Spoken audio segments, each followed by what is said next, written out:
January 1st, 2024, only one piece of human art, the base of human existence, remained.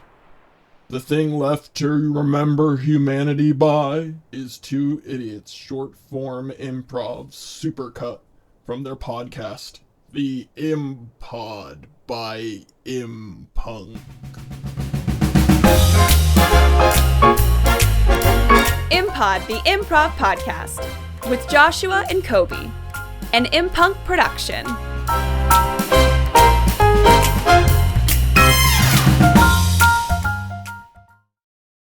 Once before that I had this idea for, and we just didn't do anything with it until now. I don't know if I know how to play a new game. Oh, well, then we can go back to do new choice again for the 10th What's time. the game?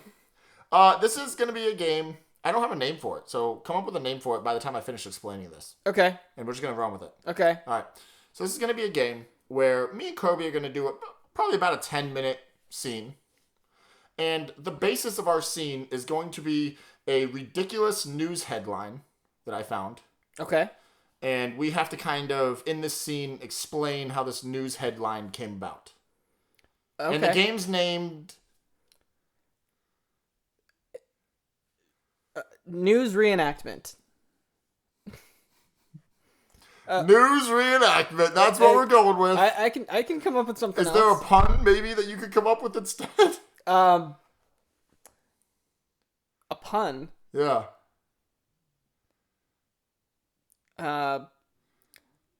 Theater of life. I mean, anything.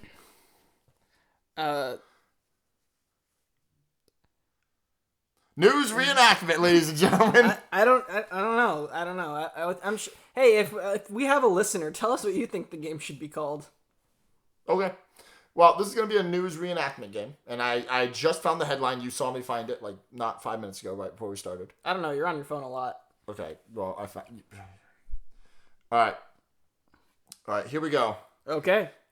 Bears raid a Krispy Kreme donut van making deliveries on an Alaskan military base. Read that again. It is Bears raid a Krispy Kreme donut van making deliveries on an Alaska military base. And the term they're using is specifically raid. That's what it says. Bears raid a Krispy Kreme donut van on making deliveries on an Alaskan military base. Make Bears raid. Oh my gosh, that's the headline, but that's a lot going on. I had to find a good one, man. All right. I think we can. I don't know if we need to cite this, but this is from AP News. They have an oddities page. A lot of news sites apparently have oddities pages. Great. So this is from AP News, from their oddities page. Great. We'll have plenty of material for this type of stuff. So AP News. AP News. If you ever want to sponsor us, that's right. If you want to sponsor someone who is going to really just destroy the nature of your journalism, like CNN does. I don't know that they do. I don't watch CNN. I'm not old. All right. What's the format for this? Are we going to we've said the headline, now we're just gonna do it? We're just gonna see what leads up to that. All right.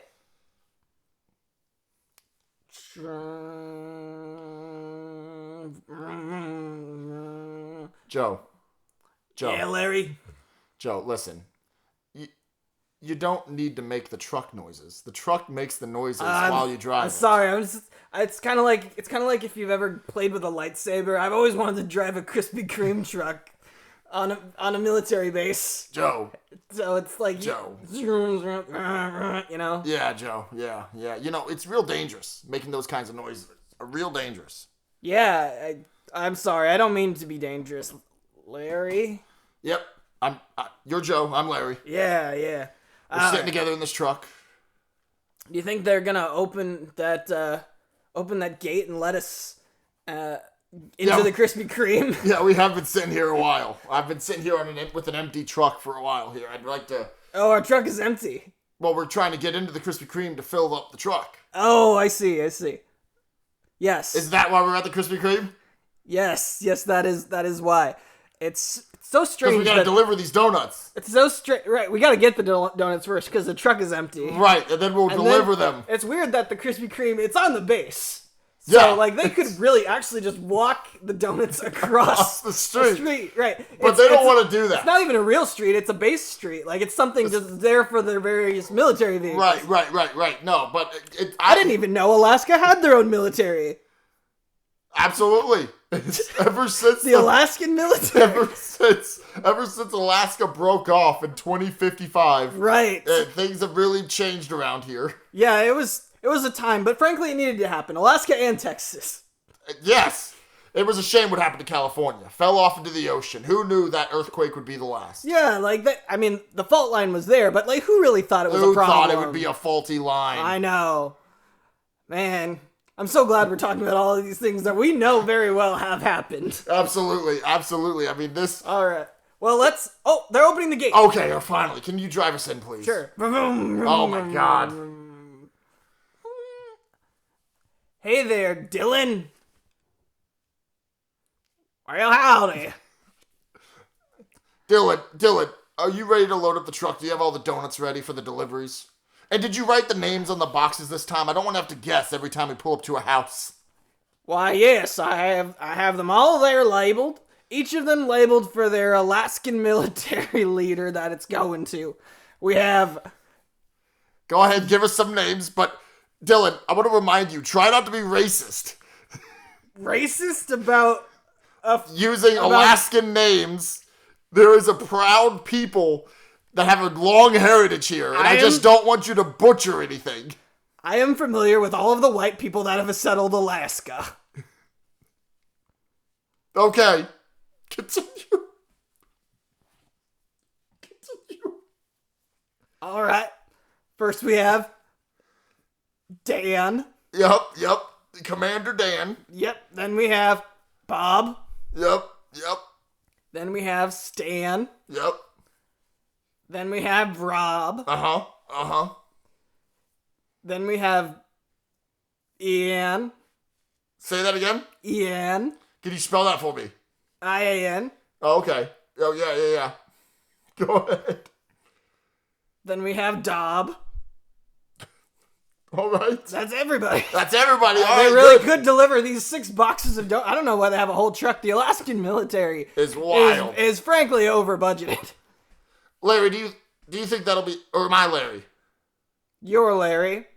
Joe. I'm Joe. Joe, do you think we have enough? Do you think we have enough, or do you think we should grab a couple extra just in case? I think we should grab a couple extra. Yeah, I think we should grab a couple extra. Donnie? Dylan. Yeah, I'm Dylan. Dylan, can you go get a couple more boxes? Oh, I have to put them on the forklift. I'll be right back. Larry, Joe? Larry? I'm Joe. Okay, hold on. You're Joe. You're Larry. I'm Larry. That's Dylan. That's Dylan. Okay. Joe. Yep. Why does he always get the forklift? It's a couple of boxes. Well, they're very big donuts. They're Alaskan sized. They're Alaskan sized donuts, after all. Each one is shaped like the state of Alaska. And the really amazing part is they get all the little islands, too. Now... my God. This is a way bigger truck than I thought. Oh my gosh. What? Larry, look out. Well, look out for what? Whatever you do, don't turn around. Okay. I trust you. I'm gonna back away slowly. Wait, why are you backing away? Should I back away? No. Just stay right there and don't move. It's Dylan behind me with the forklift, isn't it? I know that guy's dangerous on a forklift. What? What are y'all... Oh my God. What's going on here? Larry, why is Dylan over there? Just... I'll tell your wife that you loved her. Can I turn around? Just don't scream. Okay, I won't scream. Whatever you do, this is me, Dylan, talking. Yeah. Whatever you do, don't make any sudden moves or sounds. Okay. Well, if it's all the same to you, gentlemen, I'm just gonna unlock my truck. That's right. You never did get out of the truck. And I'm gonna step out of the truck, and I'm gonna open the door. And I'm gonna step out of the truck. Oh my gosh! Oh my god, it's a spider! Why didn't you tell me it's a spider? Sorry, it's those Alaskan spiders. They're so scary. Anyway. Because they're ice spiders. Larry, why don't we get in the truck? Let's go ahead and go make our first delivery. Why, I say let's do that. Yes, let's do it. All right, Larry. Go ahead and... All right, bye, fellas. See you, Dylan. All right, now I gotta do an 8-point turn to get out of this spot. Yeah, that makes sense. So I can get across the street to deliver these Yes. 8 donuts. I know, it's a lot. They're Alaskan size though. That would explain why they need the delivery service and they can't just walk over to get them. I mean, because they're not all forklift certified. Well, that's true, but they could also just carry them. They're no bigger than a pizza. These Alaskan sized donuts. Okay. So 1 per box. Yes. Okay. So 8 So then boxes. why do we need the forklift? It's because Dylan is just that way, I guess. Alright, whatever. Let's keep going. Let's go ahead and back up and... Meanwhile, Dylan and the Krispy Kreme. Boy, howdy. Those boys are off to do the Lord's work once again. Delivering donuts. Just like my old pappy. Dylan, why you young man have no appreciation for things? It's me, your pappy. Pappy. Philion. Yeah, it's me, Pappy Philion, and Yeah. you're Dillion. Well, Dylan's what I know by now. Well, if you were embracing a traditional Alaskan naming, back when America owned Alaska, gosh darn it. Back in my day when America owned Alaska, you would have been called Dillion, not Dylan. Well, I thought you were called Philion because you created the cream-filled donut. So they called you Philion. You fuck a donut one time and come inside it, and suddenly you created the cream-filled donut. But I digress. Nature is gonna come back for us. Well, Because we're not embracing what Alaska used to be. well, now, Papa Philion, I don't think that's really... Hey, do you see that rustling out in the... Philion! Beep, beep, beep. Man, I'm on the 7th of my 8-point turn. Oh my gosh. Larry, I told you don't have to make all the truck noises. You know, they say that making truck noises with your mouth attracts bears, don't you know? I'm well aware of that, Joe. Yes, Joe. And I know you told me that earlier. Yes.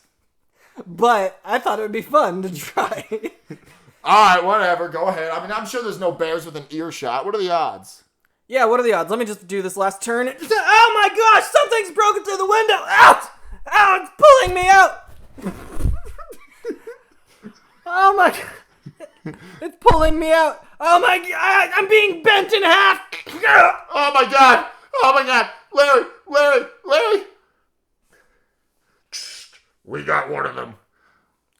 Chief Barrington, we got one of them. We're going for the other one. We're taking this vehicle down and taking its sugary goodness with us.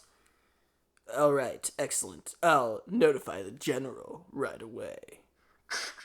Roger that. Finally, the bears will take back the land that is rightfully ours. As well as this Krispy Kreme, which is also rightfully ours. Nature will rule once again. They may say this is an unsanctioned raid, but I say that we are in desperate times and don't need any sanctions. Take the donuts. Kill the men. Take back what is ours. Take back what is ours.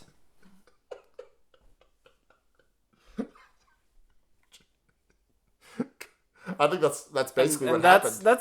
I'm pretty think sure that is exactly what happened. I'm pretty sure that's what when AP wrote that article. When they wrote it in the future too. Correct. Which is really impressive. Right. That they're not reporting on that aspect of their ability. Correct. Well, you know, kind of like Minority Report situation that they have going on. Well, you know, Koby. It's not a news article, it's a warning.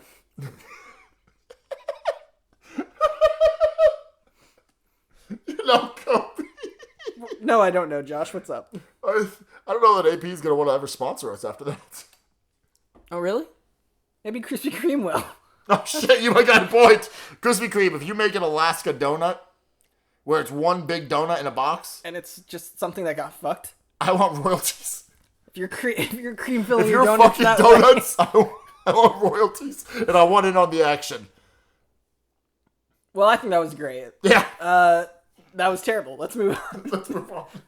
Well, Koby, I think that last section was really something. I think it was one of our best work yet. Yes. And I think we should do one more. Sure, let's do one more. Great. Now it's time for a game called Superheroes. Sure. This is a game that is very much predicated on the ability to do different voices for different characters. So how this game works is you've seen it before on Whose Line, and if you've ever seen an in-person improv show, they sometimes are really good. Especially if you're in them. Anyway,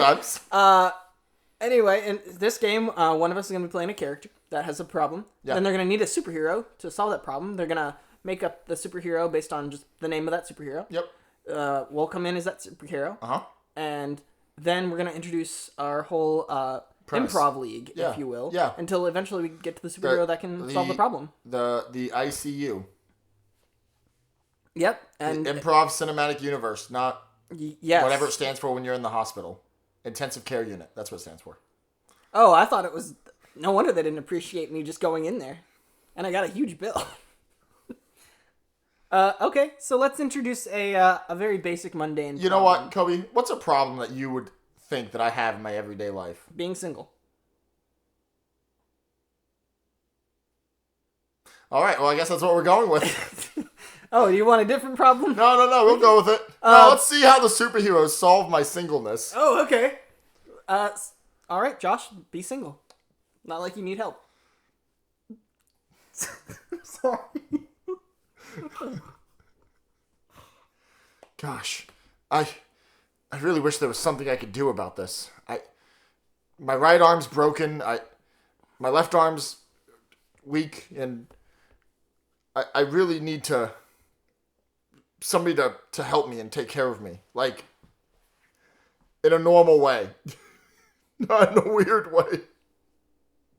God, but who could I call that could help take care of, help nurse me to health?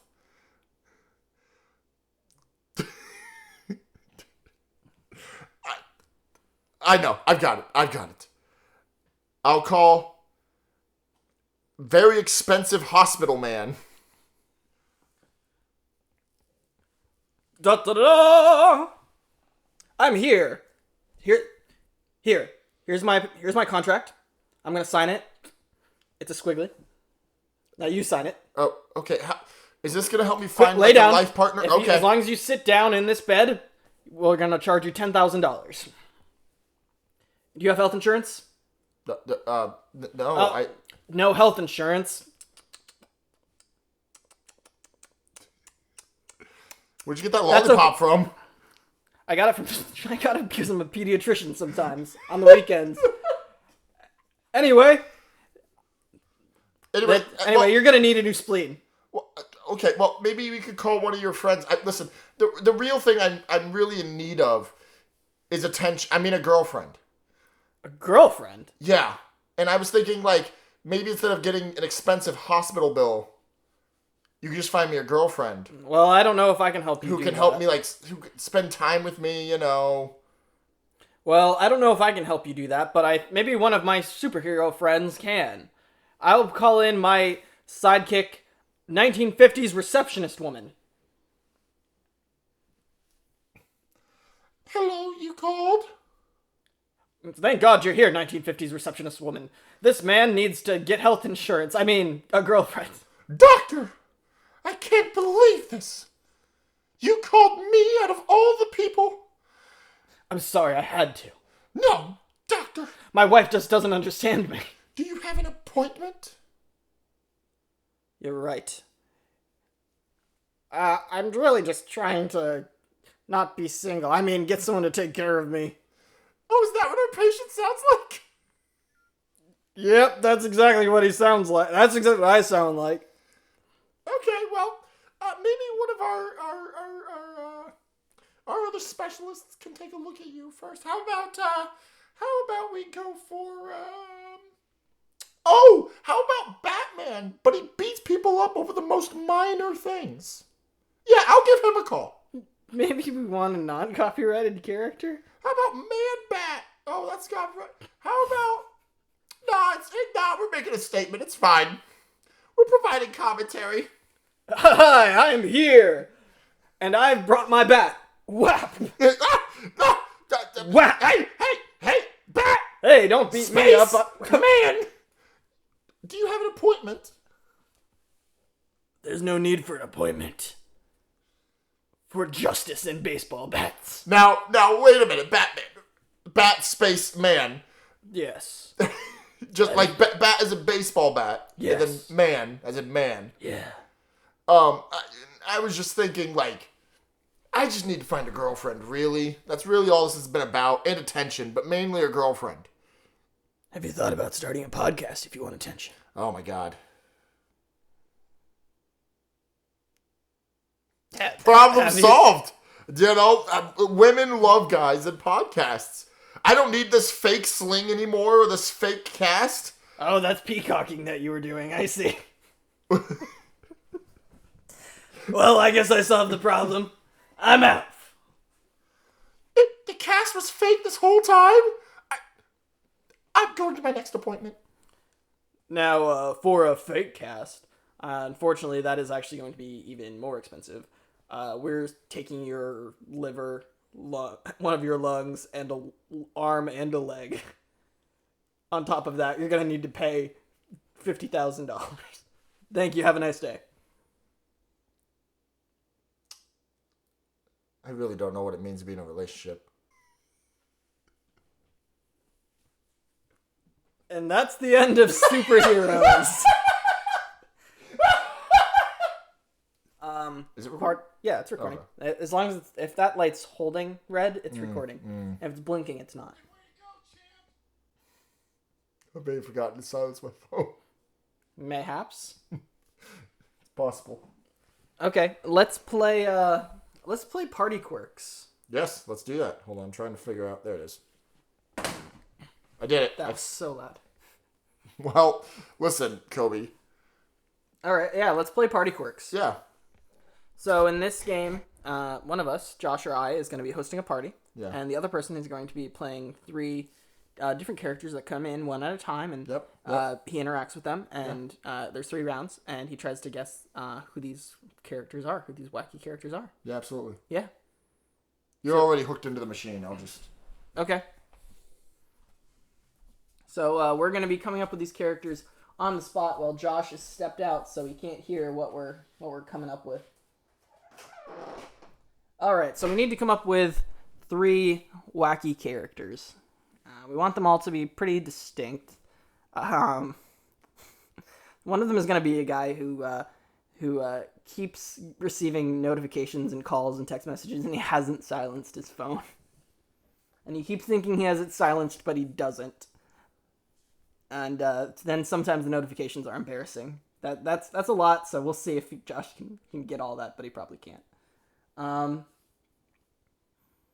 Let's see. The other person should be another character.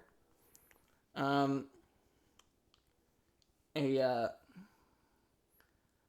ballerina, but they're trying to convince you to do ballet, and they know that every time they try to get like somebody to do ballet, by saying ballet, the person doesn't want to do it, so you can't say ballet. A ballerina who just can't say ballet but is trying to get you to do ballet. And then the last one should be the last one will be a cereal mascot, but like the mascot's a very kind of unclear what type of animal or person it is. It is something that but the mascot believes that you've got. Of course, you know what type of mascot I am for this made up cereal product. A person getting text messages and notifications, but they keep thinking their phone is silenced, and sometimes the notifications are embarrassing. A ballerina who's trying to get the host to do ballet, but they don't want to say ballet because then they'll lose them. And a mascot for a vegetable-themed cereal. Okay. Josh, you can come in.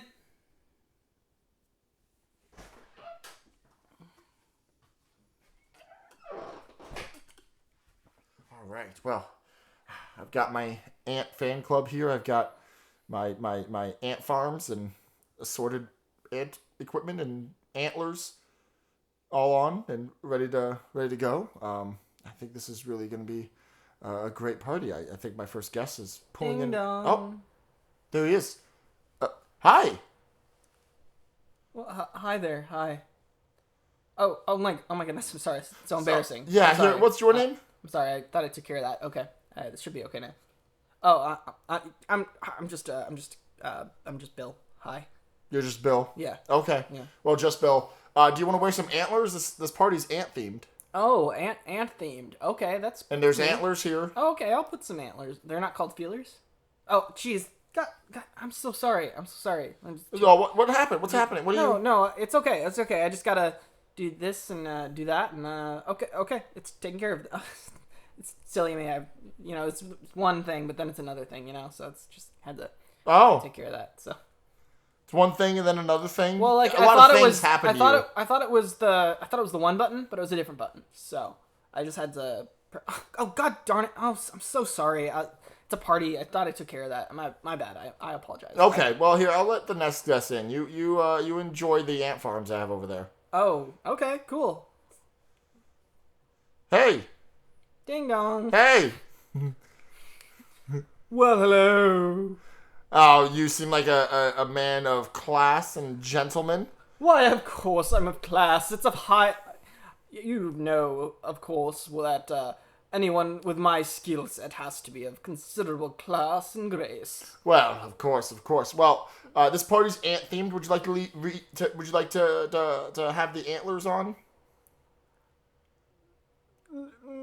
I suppose they do look like something I've worn in a production at one point. Oh, there you go. Now, those shoulders. What about my those shoulders? Legs. Have you ever thought about maybe doing a form of theater? Olympic swimming. Yeah, theater. Yes, theater. Okay, yeah. I thought about it. Now you don't have to memorize lines, right? Okay. It's really just movement. It's the movement art. Like a ballet instructor. I wouldn't use that term. Okay. Like, you don't have to be an instructor or of By the way, what's your name? It is What's your name again? Oh, my name is... You should know your name. I mean, it's... My name is... born with it. Is Tights. Tights McGee. Tights McGee, of course. Oh, I know you. I remember you. Yes. Tights McGee.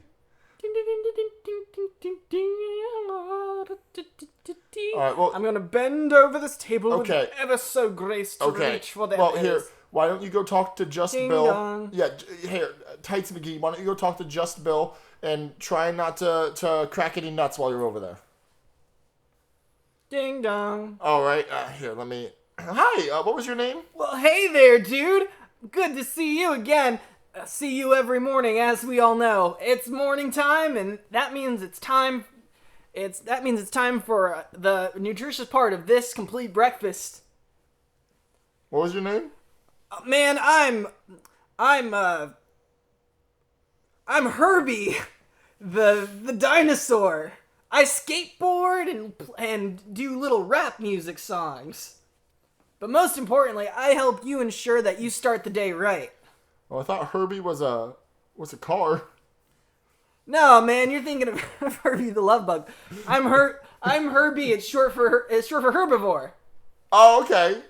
Yeah. Herbivore. Herbie. Okay, yeah. Yeah, Herbie the dinosaur. Well, here, would you like to put on the antlers on this ant-themed party? And how do you feel about Alien Ant Farm? Well, I don't know about that. I tend to be more about waking up in the morning, you know? Here, you want some milk? Here, put some milk in this ant farm. Maybe they'll like it. I'm not sure about that. I think that classifies as meat. And that's not what I'm about in my milk. Milk? Milk, yeah. Your milk? M-E-L-K? M-I-L-K. You said milk. Milk. Okay, for me, milk, like, you don't want any meat in milk. And milk or milk? Milk. You don't want any meat in milk. Okay, milk. You don't want any meat in your milk. Right. You want the other thing. And that's how you start the day right. You want milk. You start the day right by not having meat in your milk. You have the other thing, the opposite. I'll come back to you, Herbie. The dinosaur, not Herbie the Love Bug. Bill. Oh my god. Oh my god. Did you pee yourself again? It's just, oh man, it's sorry, it's vibrating. I just gotta silent switch. That should take care of it now. I always forget that part. Well, it's really important to silence your cell phone when you're going to important events like funerals and parties. Yeah, it is, and I thought I did. I thought I had it taken care of, but it's, oh gosh darn it, this is, okay, sorry. Oh my goodness, I'm so sorry. I hate that specialized notification sound I had played. So sorry. Okay, I'm glad you're sorry. I'm gonna move on to the next person, who was Tights McGee. Tights McGee, yes. Tights. Have you cracked any nuts? Are you nut cracking over here? Are you? Why, I would be happy to nut crack if you were looking to, but I don't want to scare you away from it. Well, yeah. Consent is important when nut cracking. I get it. Well, it's just that so often when one finds out about the options with dance, they tend to shy away from my option. What was your option? Ballet? Yeah, I mean, you can say it. I don't want to scare you away by saying it. So you're somebody that's really into ballet but doesn't want to scare people away from it? Basically, yes. I'll head out now. Good. Okay. Fantastic party, but I must say I'm not in. Okay. Well. Herbie. Yeah. What's up, cool dude? You know that for people in my demographic, vegetables are the thing that they miss out most in the mornings, and it's the important part to the start of this breakfast. Cereal dinosaur, like a vegetable cereal dinosaur.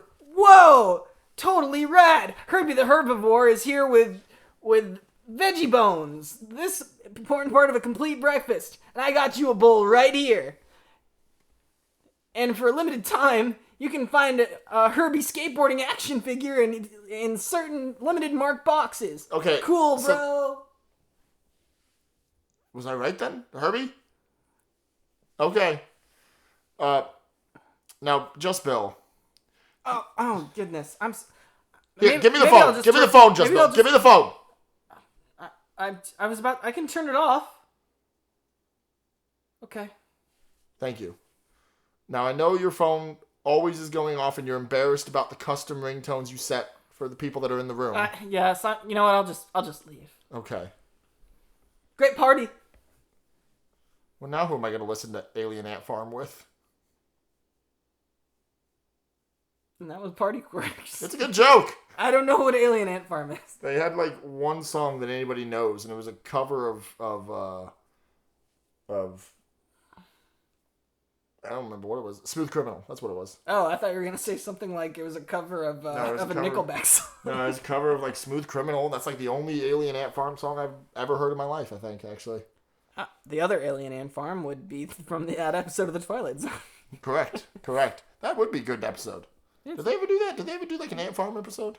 Not an ant farm, but it was more like an alien. Like a guy was like an astronaut was caught and trapped in an alien zoo, and he was comfortable, but he was miserable. Wasn't there one about a snow globe? All right, whatever. Anyway. Oh, you're thinking of that TV show where it lasted for like 7 seasons, and then the final episode they reveal it was the snow globe of an autistic kid. Like the whole TV show had been inside. What? I don't know what we're talking about. Molly, our producer, is here in the studio with us. Molly, can you look up what show ended with being in a snow globe? You're thinking of the Krampus movie. Nope, I'm not thinking of the Krampus movie. Okay, is it a Disney show? It was like a hospital drama. The what? No, it's a real thing. This is a real thing. And that show had crossed over with other shows, so... Saint Elsewhere? Yes, Saint Elsewhere. Yeah, it just came Yep, out. Saint Elsewhere. So at the final episode... Oh my god, it's like a hospital show. Yeah, it's a real hospital We show. just said that. Genre is... I thought he was bullshitting me. I thought he was just full of baguettes and bullshit, but I guess not. Yeah, this is a real thing. Genre medical. And it crossed over with a bunch of other shows, and those shows have crossed over with other shows, so... So does that mean that like, the whole pretty cinematic much, universe from... I assume this is from the 70s based on his pictures. like... Or the so 80s, almost, okay. So that means like almost every show, because almost every show has crossed over with another show at some point, like since the 60s. Yeah. Are like all in the same universe. Saint Elsewhere truly shook things up and gave us the most talked about series finale in history with The Snow Globe. After watching 6 Emmy-nominated seasons of drama, medical and emotional, dark and light, envelope pushing and heartstring pulling at the rundown, Saint Elegius. Alright. We were led to believe in the finale's last scene that the entire show was the product of the imagination of construction worker Donald Westfall's autistic son, who was gazing into a snow globe containing a miniature version of the hospital. You gotta be shitting me. You write a series with 6 Emmy nominations, 6 Emmy-nominated seasons, and that's what you come up with as the ending. Yeah, like Game of Thrones. I wonder if something happened that caused this to How happen. great. How can you imagine the balls? I could have written a better ending. Can you imagine the balls Yeah. if like Game of Thrones ended with a kid Like like the snow globe? like The and same guy? It's like a Westeros snow globe. So he's just got like a bunch of snow globes on his shelf.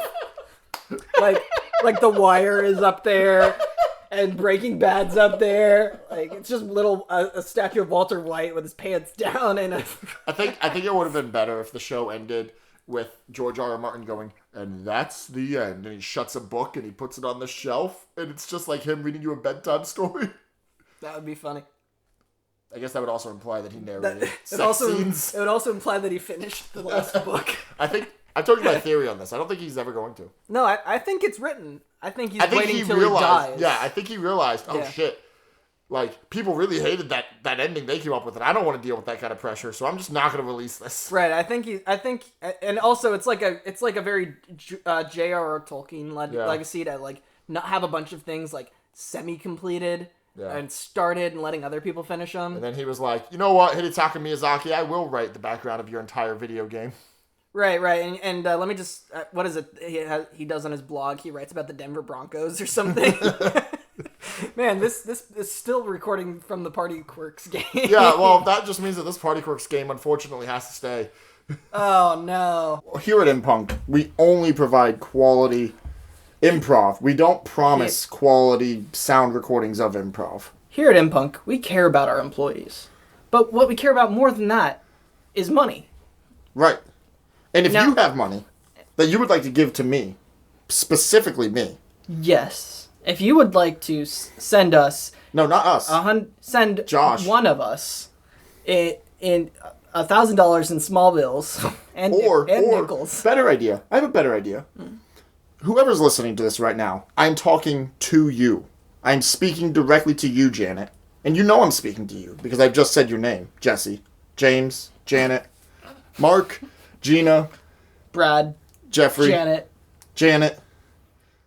Anyway, I'm speaking to you, and you know I'm speaking to you. And I want you to go to your local Target. And I want you to get a bunch of iTunes gift cards. And then I want you to scratch off the backs of them and take pictures of all those codes. And I want you to email them to impunimprov@gmail.com. Does this count as fraud? Well, first of all, Janet, I care about you. And I want to tell you not to do those things. Wait until somebody, like, let's say your dream man, like an African prince of some kind, asks you to do something like that. Yeah, then you can do it. For legal reasons, that was a joke. Mine was a joke. I don't know about Koby's. Mine was also a joke. Mine was also a joke. There's no African prince. Nobody wants you. All right. Well, Koby, what's our next game? Our next game is Cards Against Improv. Really? Cards are against improv. The cards are against improv. Correct. Kind of like that Mickey Mouse cartoon where he has to fight the king, and that's a deck of cards, and he's like fighting the top and bottom. That's part of That'd be inconvenient. That would be really inconvenient. These cards are equally against us, and they're also just playing cards like suit cards. They're definitely not a combination of white and black cards, which go into essentially a call and response game. We could probably just say the name of the game. I don't know that it matters. I don't know that it does either. I'm not entirely sure. But yes, this is a non-family friendly game. Cards Against Improv. This is going to make us say things that could get us canceled if taken out of context. Correct. This is to be clear, everything we say from this is from a card game. Right. It is not willingly up to us, or the responses we give to it are not up to us. We're just kind of figuring stuff out as we go. And if you too would like to play this game, if you replace the improv in Cards Against Improv with a well-known other card game title, you'd find where we're pulling some of this from. Humanity can do this too. Yep. So, Koby, what are the rules of this game? So Josh and I are going to be just kind of doing a scene made up, but occasionally we're going to pull from these cards and just say whatever is on them. And we have to then deal with whatever was said and incorporate that and move forward. Yep, sounds good to me. Yeah. Koby, would you like a location, or what do you want? I would like a location. I would like a Yeah? I'd like a location followed by a situation. Okay. Location and situation coming right up. My random generator. I don't know if we mentioned that before. I'm using a random generator on the phone. I wonder if these guys could give us money if we just shouted out their app every episode. I wonder if these guys can add more to their app. I wonder if we could add more to their app for them. Would they let us? If we just if we just email you. We could look into this. Yeah. All right, location is a bird's nest. We'll make our own app. The location is a bird's nest. Bird's nest, got it. And what was the other thing you wanted, a situation? Yeah. Vehicle broke down. Vehicle broke down in a bird's nest. It's just bird's nest and vehicle broke down. It doesn't necessarily indicate. I thought it was funny. All right. All right.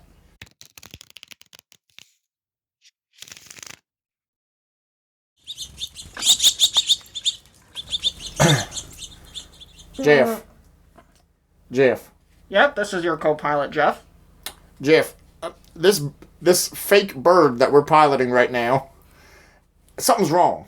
One of the wings ain't flapping right. Oh, yes. It seems that wing has gained a sprain. Oh, no, we gotta land this thing before it becomes a problem. I mean, if we're not careful, people are gonna realize that birds aren't real. What? A hawk! An enemy hawk! An enemy hawk. We can't afford to get into a firefight in the sky right now. We don't have a wing. Oh no, we're going down. The hawk's gonna get us. Okay, just remember what the pilot manual says in a situation like this. What? Of course I remember what the pilot manual says. It says rectangles. We have to fly in a rectangle pattern. Okay. Rectangle pattern. I remember this from flight school. So, the rectangle's the one with 3 points, right? No, not quite. You see, the rectangle is actually the one that goes something like... Oh my gosh. I have to do it, because the cards tell me.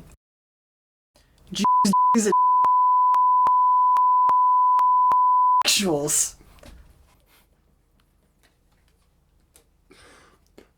No kidding. Yes, I'm not kidding at all. That is entirely serious. Well... oh no, the hawk's still getting closer. Okay. I'll pull out. I'm gonna go ahead and... Getting married and having a few kids, buying some stuff, retiring to Florida and dying. That's what I wanted to do with my life. If we survive this, that's what I'm doing. I had no idea you wanted to go to Florida. We could have just gone there. Well, I just figured, I didn't want to waste the opportunity. Before this hawk catches us, I just have one thing I really want to say to you. Go ahead. Harry Potter erotica. I found it on your computer, and I know that it's your thing, and it's okay. I know you're ashamed of it, but it's okay. Oh, no! Well, it's not as bad as what I found on your computer. Only dating Asian women. I don't see the problem. I don't either. I just wanted to let you know that I found it. Oh no, the hawk's got us. Right, okay, the hawk. Okay, can you man can you man the hand-mounted gun? Sure, let me just go over here and you go into the other one. Yeah. Nice shot, kid. Don't get cocky. Well, my old master used to tell me poor people. They can't afford birds. They can't afford birds. They can't afford machine guns. True enough. And my old mentor used to tell me a really cool hat. Really? Yes. What was your hat like? It's got 2 flaps on the side and goggles connected to it. No kidding. Yeah, standard pilot hat. My hat used to be catapults. Yeah, you know how there's those beer hats, and then there's the pendulum hats, and your hat had the catapult. You pull it and it's fire. Yep, yep. I can't tell you how many times I saw you wear that in medieval times. Hey, Jeff. I think that was your Dylan? name. I think your name is Jeff. Yeah. Hey, Jeff. We should really deal with this hawk. I think we should too, but so far shooting it has not helped, because I don't know if it's because we gave up on it or it just wasn't working, but oh no, we're in the nest. It's taking us back to its nest. Oh no! Oh, some of its little eaglets have hatched. Hawklets. Hawklets, yeah. Hawklets. Well, you know what my mother used to say when situations like this? What did your mother say? My mother said something. But... Oh, my mother used to say Courtney, Kim, Chloe, Kendall, and Kylie. They were eaten by hawks. They were all eaten by hawks. It was a national tragedy. It was. There have been national tragedies in history, but that one was the worst. That was the worst. I know it. My mother used to say, "Spectacular abs." Really? I'd say, "Thank you, Mom. I've really been working on it." You know what's funny? My mom used to say that about you too. Yeah, trust me, I know. What do you mean? I just mean that being a motherfucking sorcerer. That'll do it to you. I'm a motherfucking sorcerer, so I can take care of all this. Okay, use your magic. Get us out of here. Yeah, let me just say the magic spell, which is Grandma. Well, look at that. It worked. That worked. It worked. Except we're still stuck in this nest. Yeah, we gotta get our bird plane fixed. Yeah. Us 2 small humans need to get this bird plane fixed. Well, it's not that we're small, it's that birds got so big. How about we becoming a blueberry? But then we'll definitely be eaten by a bird. Don't you know birds don't eat blueberries? They don't? No. Well, I'm glad you told me that, because I really thought telling a shitty story that goes nowhere. Really? I was thinking nachos for the table. Are you saying that this is the table and we're the nachos? What I'm saying is a disappointing birthday party. You're right. I am disappointed that this is my birthday. Dying in a hawk's nest on my birthday. Jeff, I have a solution. What is it? I forgot. I had some rope in the back. We can use it to rappel down. Maybe we can get some help. You know I can't do that. You know, because I have that condition, the Underground Railroad. It's a serious medical condition. Don't laugh about it. I think, Jeff, you really need to see a new doctor. Because any doctor will tell you don't have that. Instead, you have Ronald Reagan. You're right. Reagan's disease is very difficult on my family. Well, I had to spend my last moments on Earth with anybody. It would be you. So, before we die, I just want to say... I have something I want to say, too. Establishing dominance. Really? That's funny, because mine is spaghetti. Again? That's right. Your insides have been ripped out, and you're looking like spaghetti again. And I have established dominance over the birds. I shall now fly away into the sunset on their backs.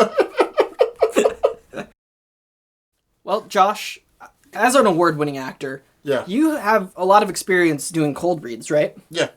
Now, one of my favorite literary genres. Mm-hmm. Yeah. Is listening to someone speak who's never read before. Oh, okay, yeah. Yeah, no, I've never read before in my life. I don't know how to read, in fact. Oh, really? Correct. Well, in that case, I was going to read, but we'll have you do it. Oh, This is a game called Playbook. Yeah, and this game, I'm still... there we go. In this game...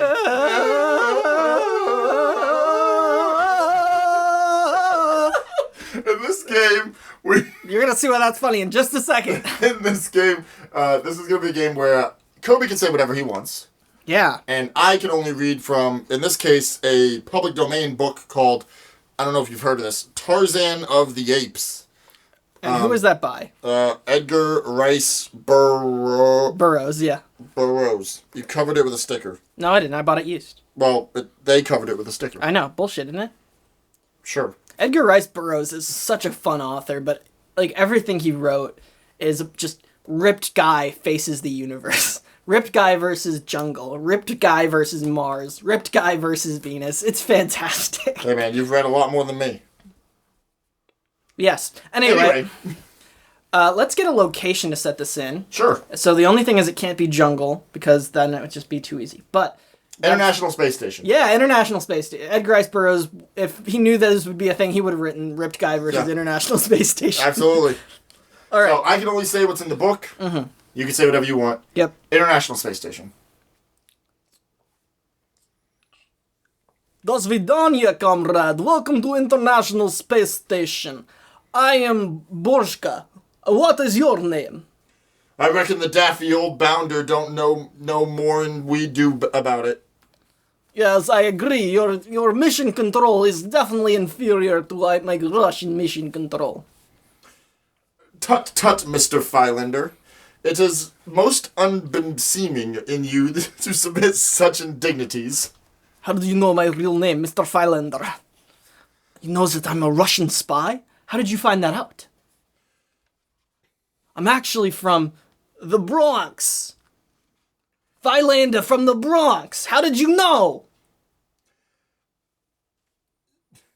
The warriors licked their hideous lips in anticipation of the feast to come, and vied with one another in the savagery and loathsomeness of the cruel indignities with which they tortured the still conscious prisoner. You were in the Warriors as well? That street gang we were a part of? Remember when we had to make our way from Staten Island all the way to Queens? I think.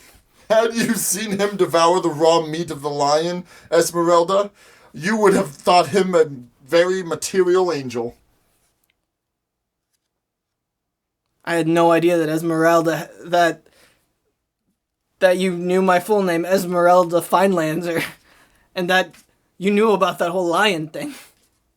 That's why I left, looking for a new life. I am Tarzan, he cried. I am a great killer. Let all respect Tarzan of the Apes and Kala, his mother. There be none among you as mighty as Tarzan. Let his enemies beware. Oh my gosh! The monkey that we had on board has escaped! And he cried! We better go get him! Yeah, we gotta catch the monkey! Come on!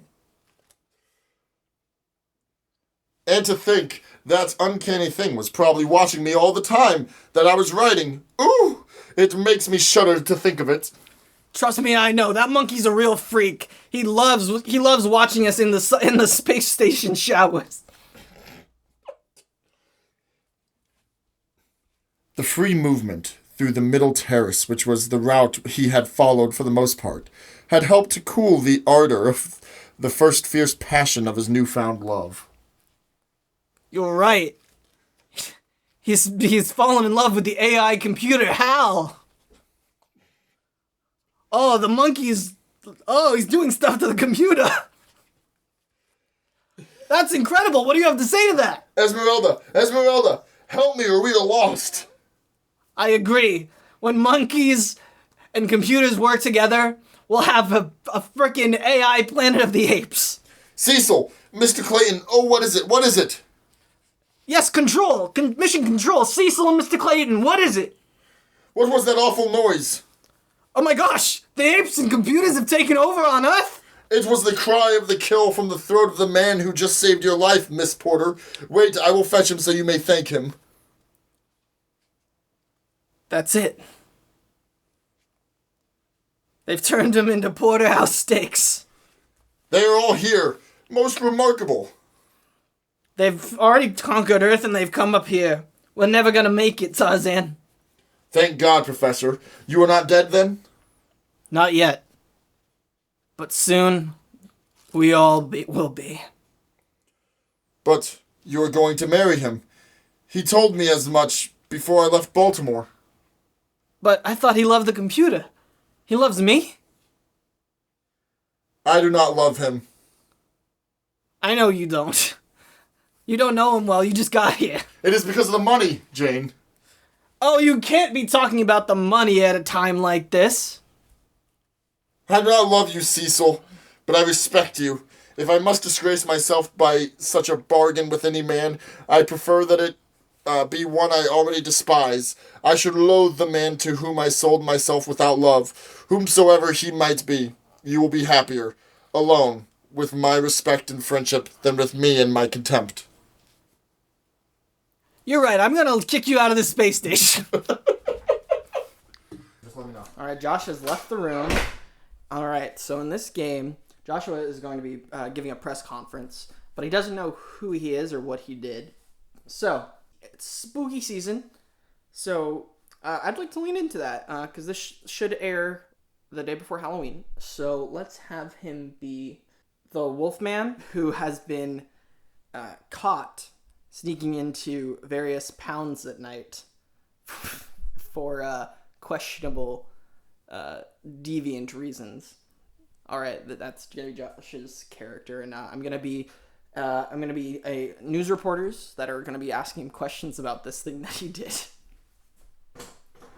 All right, Josh, I'm back. Oh, thank God! I was hearing some spooky noises out there. Spooky noises. Oh yeah, it's bad out there. All right.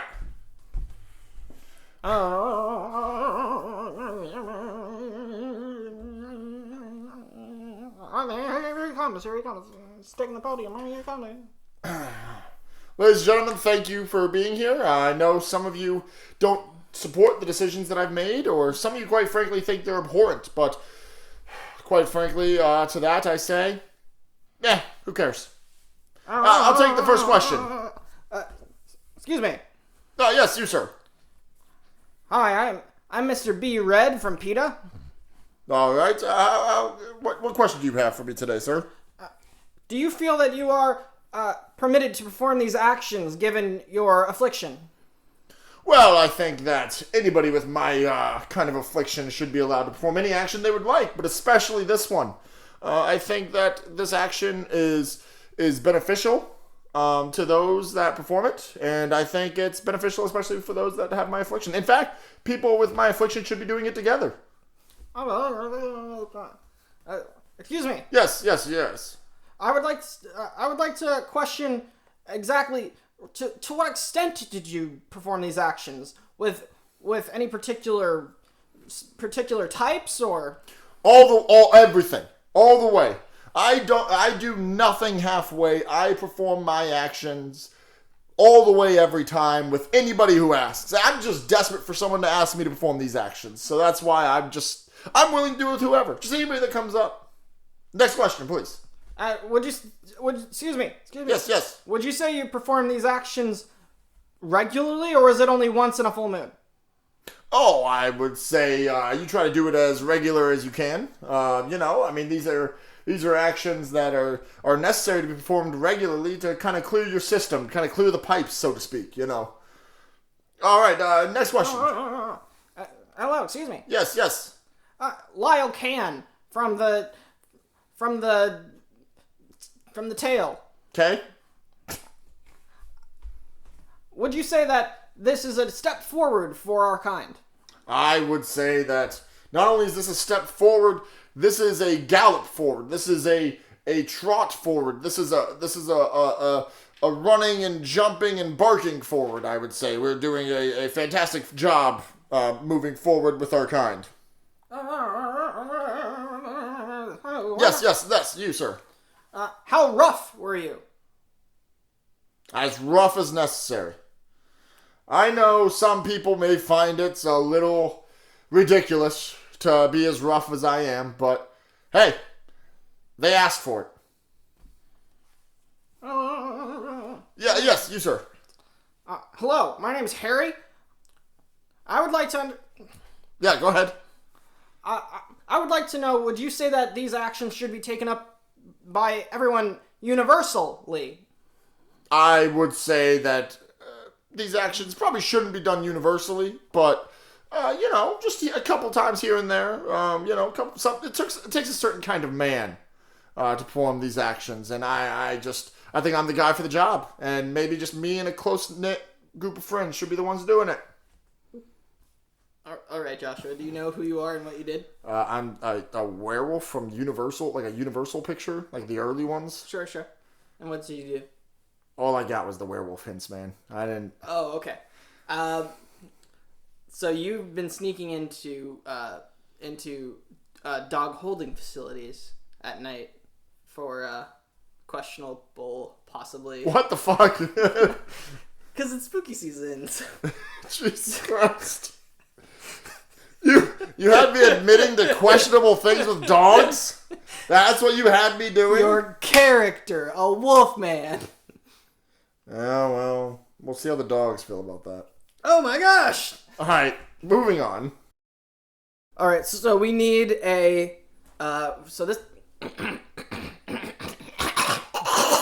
This next game is called Sound Effects.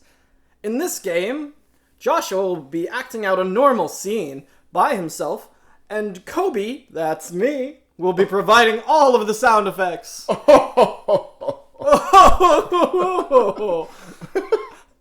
Now, we need a prompt for this scene. Let's get an activity and a location. Well, we're going to start with location, an X-ray lab. An X-ray lab. By the way, these are being randomly generated for the record, just in case that wasn't said before. Yes, they're being generated by our vacuum tube computer that we keep in the studio. That's mostly what our studio is a giant room-sized vacuum tube computer. Playing golf. X-ray lab, playing golf. Beep. Beep. Beep.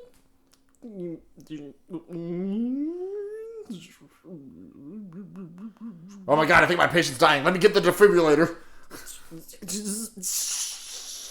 Clear! I don't think he's gonna make it. No, stop it!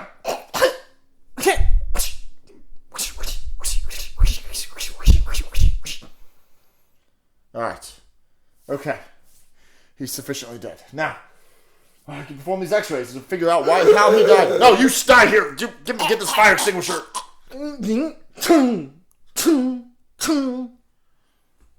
Just hang this fire extinguisher back up. Okay. Now, X-ray lab. We are woefully under-equipped to save a life, but we are well-equipped to kill one. Alright, let's go ahead and just turn these dials here on this machine. Oh shit, I forgot to feed my bird. Hold on. Let me go get my bird seed. Here you go, Chippins. Oh god, Chippins, please. Chippins! Just take the food. Here, just shut the cage. Gosh darn. Alright, let me get back to turning these dials. Oh shit, my phone went off.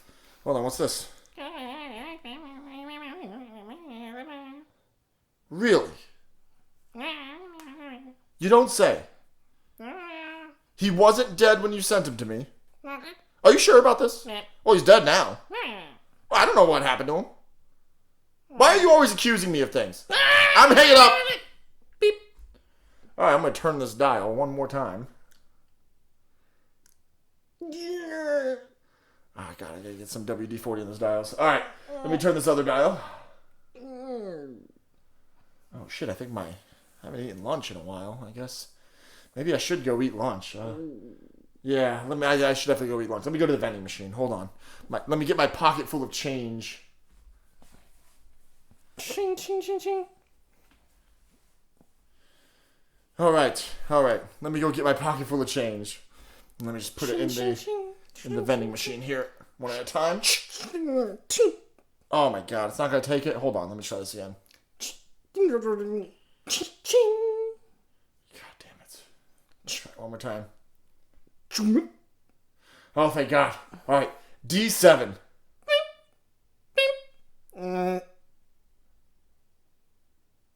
Wow, those bags of chips was really quiet. Let me just lift down there and get it.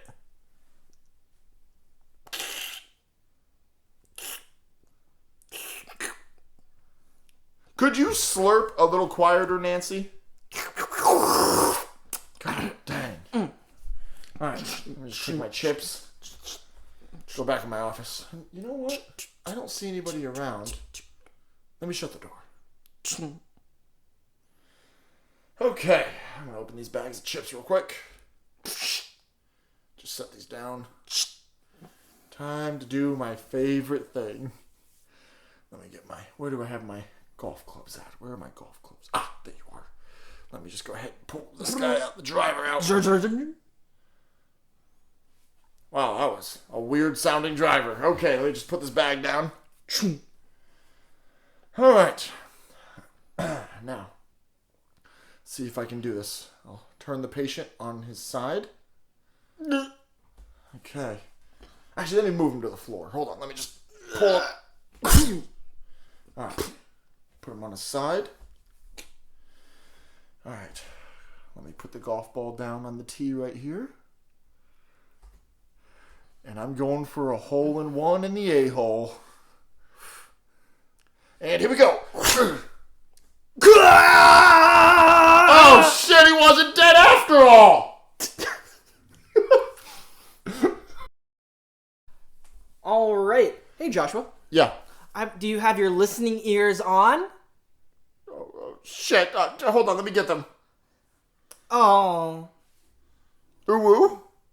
Well, now that you have your listening ears on... Yeah? And your speaking mouth ready... Yeah, my speaking mouth's ready, as opposed to what mouth, Koby? What's the other mouth that I could use? Oh, you know... Your... Alright, moving on. Moving on.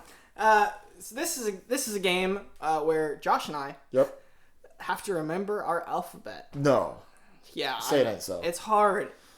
It's really hard. Okay. I'm dyslexic, so the alphabet's really hard. Alright, so this game, me and Koby are going to go through a scene real quick. Or maybe not quick. Josh, who's your celebrity crush? I don't have one.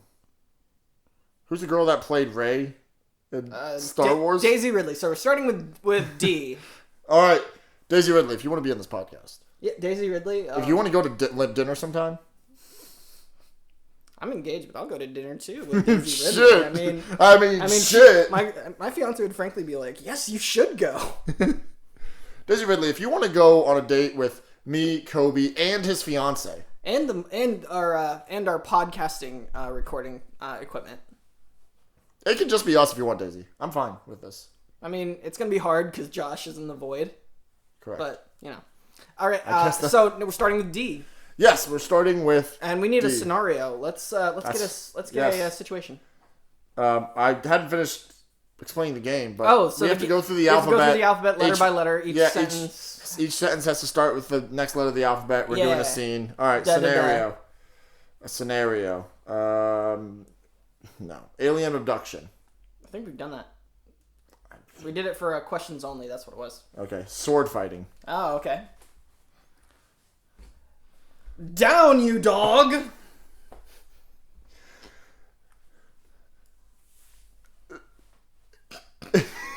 Elizabeth, is that you? Forsworn I am to defeat you and your house. Golly gosh. Please say it isn't so. How could you betray my love? I didn't think it was really betraying your love. I just thought, it was bending the rules a little bit.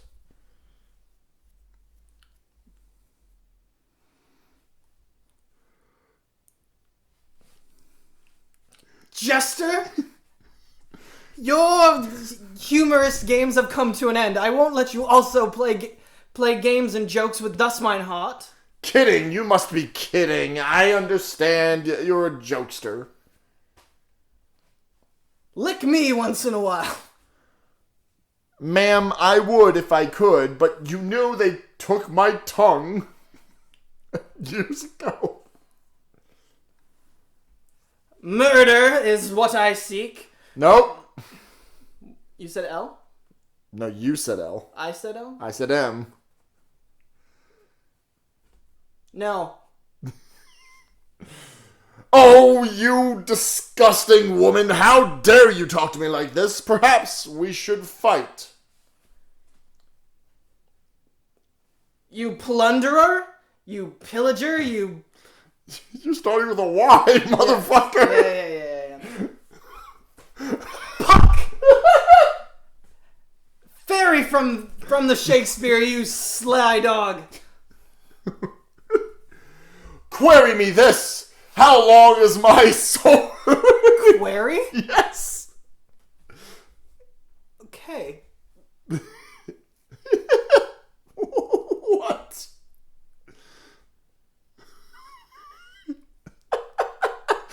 Koby's running through the alphabet now. Raconteur. Rogue. So tell me, how talented are you with a sword? Twice as talented as you. Umbrellas work quite well as swords, in case you didn't know, which is why I'm using mine. Vanish, or you shall die. Why say you that?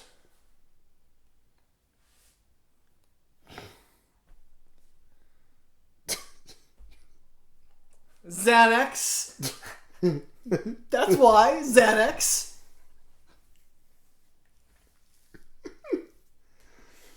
You're kidding. You're on Xanax too? Zounds! All this just for you to say that? Because my heart is so full. Can't believe you. I can't believe you. Death, then. Jeez. Hey, Daisy Ridley, if you still want to come on the podcast after that, please. I mean, if that's what scares Daisy Ridley away from you. Daisy, please, I'm begging you. Yep. That's what every international... That's what they want to hear. That's what every international Hollywood actress wants to hear is, please, I'm begging you. you. Yeah. Alright, well, let's go on to the next thing. Let's go on to the next game. It's gotta be the mic then. Yeah, and you didn't notice it on my mic?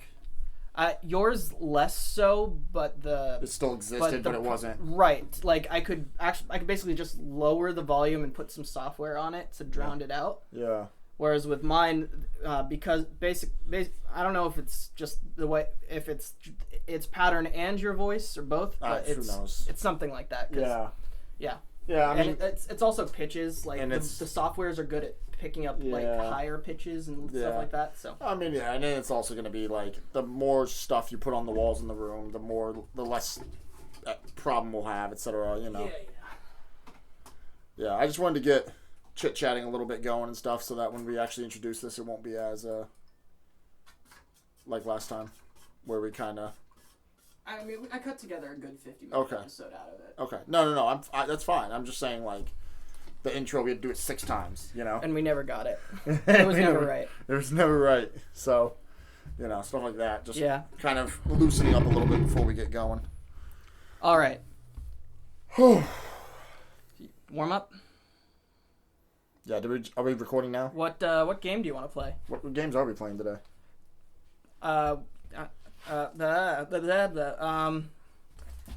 We could play. I really need to make a list of like the games we can do that are audio friendly. I have one somewhere. Yeah. Just keep not looking at it. I know. I really need to like make one and just keep it somewhere. Well, we've done sound effects before. Yeah.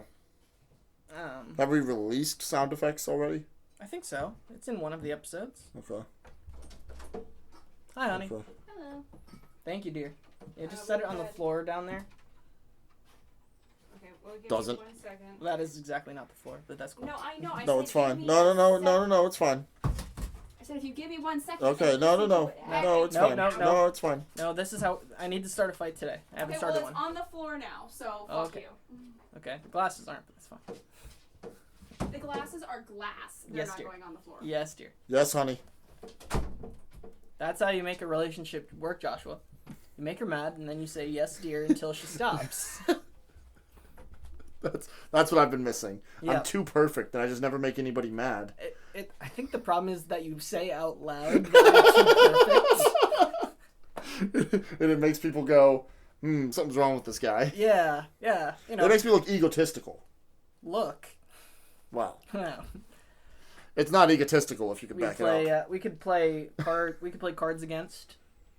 Yeah, that always ends well. Yeah, it does not. But we can do it. Fuck it. I don't give a fuck. We can play superheroes. We've done that a lot, and that has been released. A lot. That has been released. I know. Okay. Because that was in the 80s movie. We could do a one-word story. Yeah. Yeah, let's do a one-word story and Okay. make it like snappy. Yeah. Just So straight through. pull out your. Yep. So this is going to be a game called One Word Story. This is a warm-up, so it may make it into the episode, it may not. Correct. This is a game called One Word Story. Joshua and I are going to make up a story one word at a time. We're going to randomly generate some key points of the story so that when we do it, we have a little bit of a direction, but we are going to be making it up one word at a time and just trying our best to get it to string together. What do you want, Koby? Do you want like a career? Do you want a celebrity, a situation, relationship, location? I would like a situation, a celebrity, and a career. Oh, okay. I'd like a story about a celebrity changing careers All right, so we're gonna do due to a situation. All right, so we're gonna do situation first. It's gonna be house needs to be cleaned. House needs to be clean. Oh my gosh. The celebrity is Morgan Freeman, Morgan Freeman's house needs to be cleaned. and the career is Gravedigger. How is he going to like continue his career if his house needs to be cleaned? And oh my, it writes itself. Gravedigger, Morgan Freeman, house needs to be cleaned. Yes. Okay. I assume you can hear that. Oh yeah. Okay. I think that'll make it better once it calms down. It'll be fine. Okay. Fade. Out. The Trash. came. To Morgan. Freeman. House. And He. decided Not. to Take. the Trash. to The. dump. He. Then Drank. a Bottle. of Tequila. piss.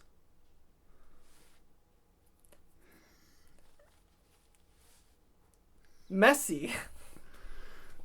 Bottles. Littered. The Entire. floor. Of. His Home. period. So Morgan. Freeman Knew. that He. must Quit. his Acting. career. Sadly. Period. Now. Must Find. a New. passion. But. What Could. that Academy.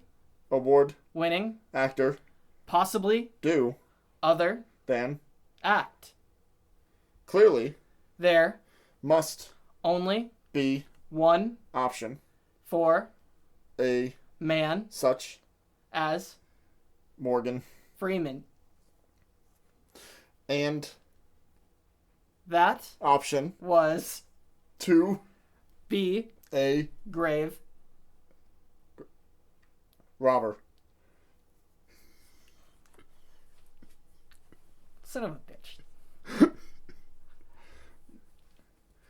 Although. The Field. of Grave. robbing Was. prestigious An. illegal Grave. Robbing. Career. Silence your goddamn cell phone at once. Just once. What'd you say? Career.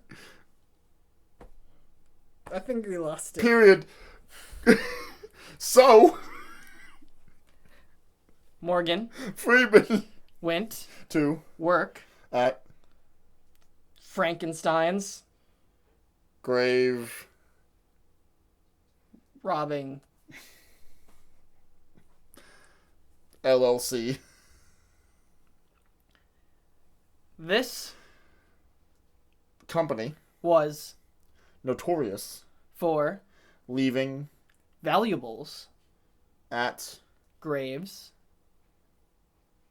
And. Only. Leaving. Wait. Things. In. Coffins. That. People. Place. And then. What'd you say? And. End. And. And. Lay. What the hell are you saying? I know what I'm going with this. Keep going. Eggs. With. Bodies. Excitedly. Morgan. Freeman. Brought. His. Favorite. Eggs. To. The. Frankenstein. Business. And. Placed. Them. In. A. Hole. Near. His. Best. Friends. House. Morgan. Freeman. Thought. I. Should. Become. A. Professional. Grave. Sleeper. Sorry, I'll give you what you want. A robber. No, too late. No, grave sleeper. And. Die? Period. Yeah, there you go. That's it. I was trying to work our way back around to grave digging. But I was like, they also leave, so I was trying to say they leave valuables and holes at the sites. That's dumb. Oh my god. And so they were going to become a grave digger business instead of a grave robbing business, is where I was trying to pull us. Instead, you were like, yes, they put eggs inside of coffins. It's because I didn't know what you were going for. And yes, eggs in coffins. I was going for they were stealing bodies. And just leaving valuables. And eggs? No, the eggs were because of you, not like That's part of the story. It was canon. It was said. You're right. We'll have a sequel to this. It's gonna be set at Easter. Yes. Easter there we go. Yeah. We'll do it. We'll do a sequel. It'll be the Morgan Freeman Easter. Ooh. Ooh. Boing. Right. Those are the sounds of Easterween. Easterween. Hey, bodies come back from the dead on Easterween. Maybe you can hatch new eggs in Easterween. Yes. Yeah. So it's like so on Easterween, you have pumpkins with carvings. Right. And you have eggs. Also with carvings. Also with carvings. Yes, you have eggs with carvings. Have you ever seen someone peel the shell off the egg but leave the membrane so that it's still like complete? Yeah. So it doesn't leak? Yeah, I don't get how that works. I don't get I've either. seen it on the internet. But you know what? Whenever we do our first video podcast... Oh my gosh, Joshua. I'm announcing it now. We'll eventually someday do at least one video podcast. We will at least one day, someday, do a video podcast and probably live stream it. One day, someday, but not today. Or tomorrow. All right. Probably not even within the next year. But anyway, whenever we do this, my promise to the listener. Oh my gosh, the listener. is that we are going to separate an eggshell and a membrane while we do improv. Oh my god, no. That sounds like a nightmare. That would be like me having to read off a teleprompter, like, in real time in front of a live audience. Wasn't that what we do here? I mean, yes, the improv is entirely scripted. Yeah. Let's move on. I think we're good. All right, so our first game is going to be Scenes from a Hat. Now, we are going to be making up these scenes from a hat on the spot, probably with the help of with the help of an AI engine of some kind, so that you guys know that we are all making it up on the spot and have had no time to practice any of these. All right, what is the first option, Joshua? Let's go ahead and just let it go. Okay. Things you could say to make the perfect date go horribly wrong. Did you just have that prepared? Hi, my name's Joshua. I do a improv podcast. It's called iMPOD. If you wanna check it out, I have a link. No, I am not familiar with the music of Taylor Swift, but I am quite familiar with the benefits of having a Roth IRA. I don't know if that'd make it go horribly wrong. I don't know, my dates lead me to think so.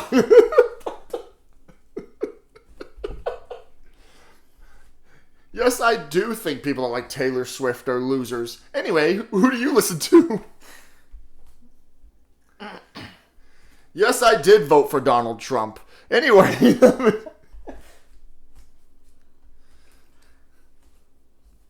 Hello, I'm a straight white male. That's how all my dates start, Koby. That's all I got. That's my opener. Oh, no.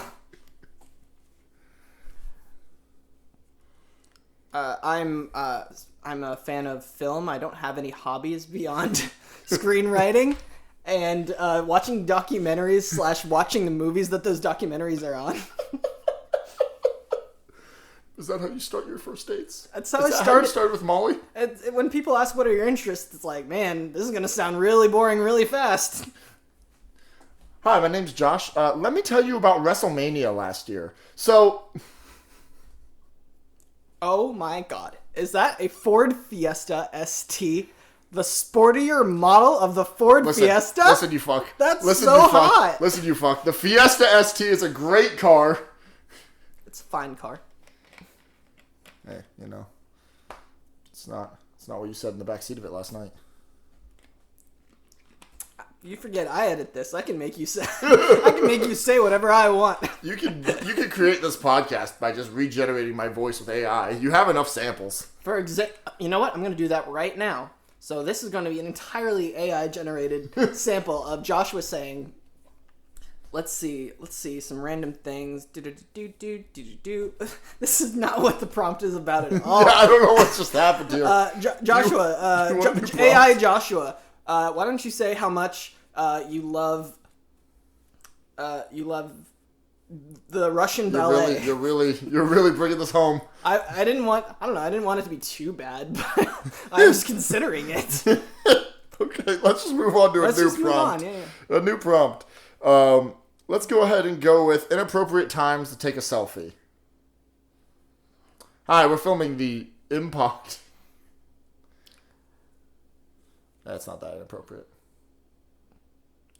Oh, wow. So you're my new stepmom. Look, we found this VHS tapes. Oh, fuck, I fucked us. Oh, that's fine. You shouldn't have admitted to fucking us, and now I'm gonna have to edit around have to figure this out. Good luck.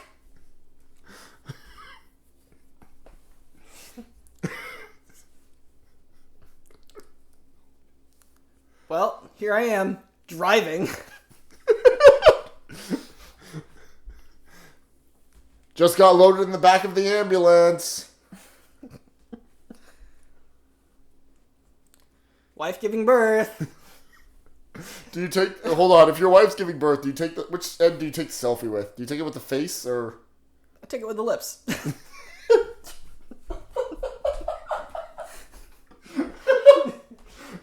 Bonus points if you get it, the baby starting to come out. Crowning.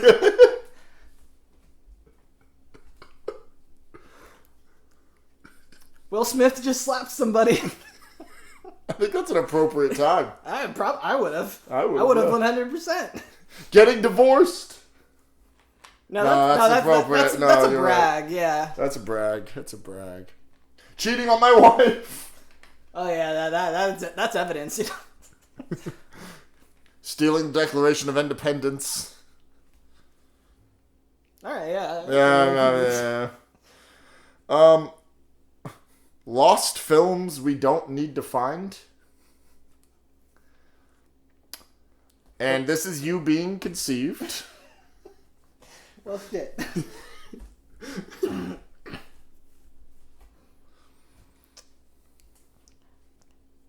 Now, around the turn of the century, when the talkie was starting to come into development, films used to be, let's say, culturally insensitive, such as The Jazz Singer when he wears blackface. Oh my god! But it gets worse because then he repeatedly says the N-word. That part of the reel has been lost. Jesus. Hey, we don't need to find it. It's good. We can leave it there. Here's a good one. Uh-oh. In Nazi Germany. Okay. The German Film Commission existed to make propaganda films. So, this newly discovered reel of thought to be lost Nazi propaganda is a cartoon. Okay, moving on. Okay. Hey, we don't need to find any Nazi propaganda. I understand, Koby. I understand. I read the prompt. I was there. All right, let's do...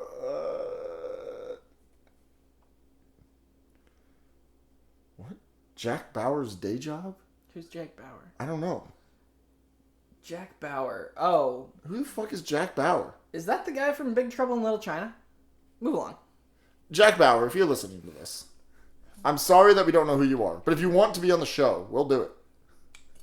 I don't know who you are, but we'll do it. That's right. If Jack Bauer is in fact Kurt Russell from Big Trouble in Little China, to be clear, Mr. Kurt Russell of Overboard fame, you are welcomed on the podcast. Wait, hold on. Is it Kurt Russell in trouble? For what? Am I thinking of somebody else? Long hair, like British guy? That's not Kurt Russell at all. Oh, I don't know who the fuck Kurt Russell is. Kurt Russell, the guy from the Stargate movie, from Big Trouble in Little China, from... You're gonna have to list something I've seen. I've seen the Stargate movie, probably, actually. From Breakdown, from... I've never even... Alright, moving on. From Tango and Cash. Bad Times, Fall Asleep. About to lose my virginity. Let's get... That's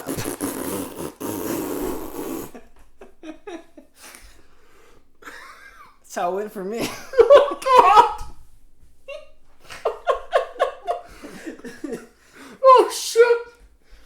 Alright, well, let me just go ahead and swim to the deep end of the pool.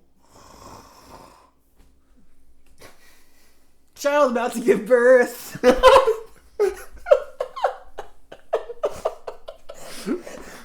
Hey, let's just go ahead and put this tape in the VCR and... And we're gonna have to fast forward through some parts, kids, but... What's that, honey? You said we need to talk... That's my defense mechanism. That's how I get out of it. Maybe that's why I'm single. It's not my fault it's effective. Josh, I really think this whole thing is working out super...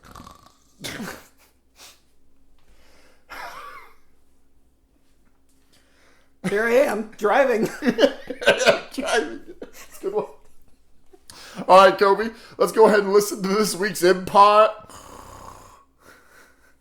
And that's how we release it, with all of the audio pauses and weird, awkward silences that we love to delve in. You know what?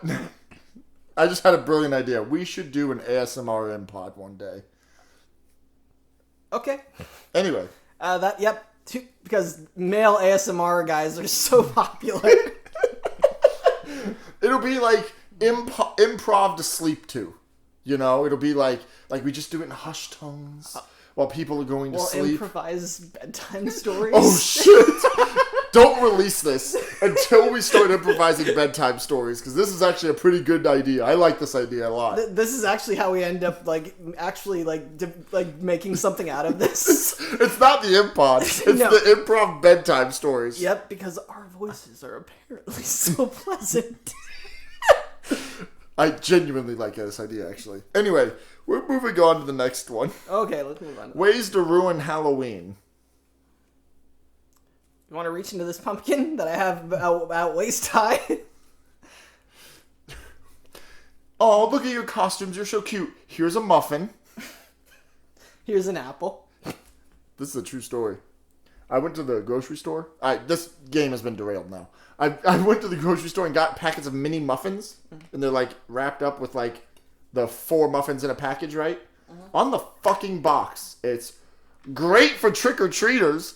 Who wants a fucking blueberry muffin? Also, nobody should accept it when trick-or-treating anything made at home, and you have to check your candy.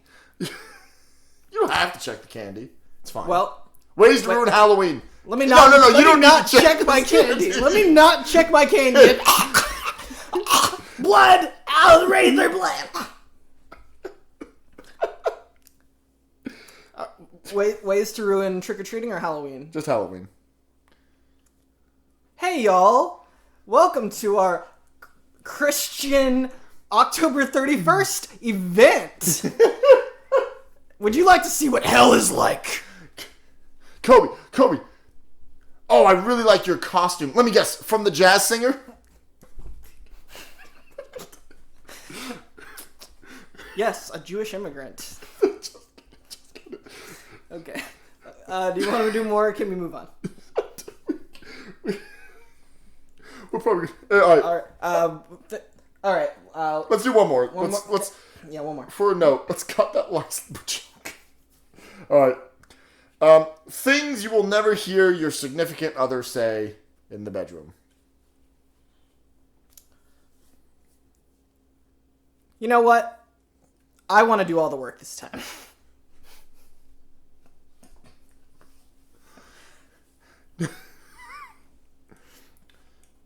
Yeah, we can have sex. No, I enjoy giving head a lot. You know, my headache went away.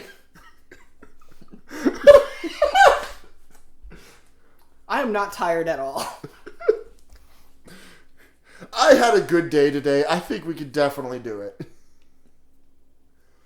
This is all this has devolved into.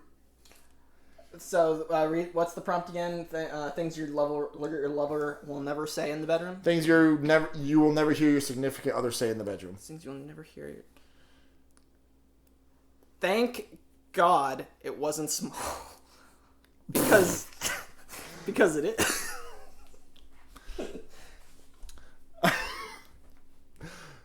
Oh no. No, Josh. You don't need to take hair growth serum.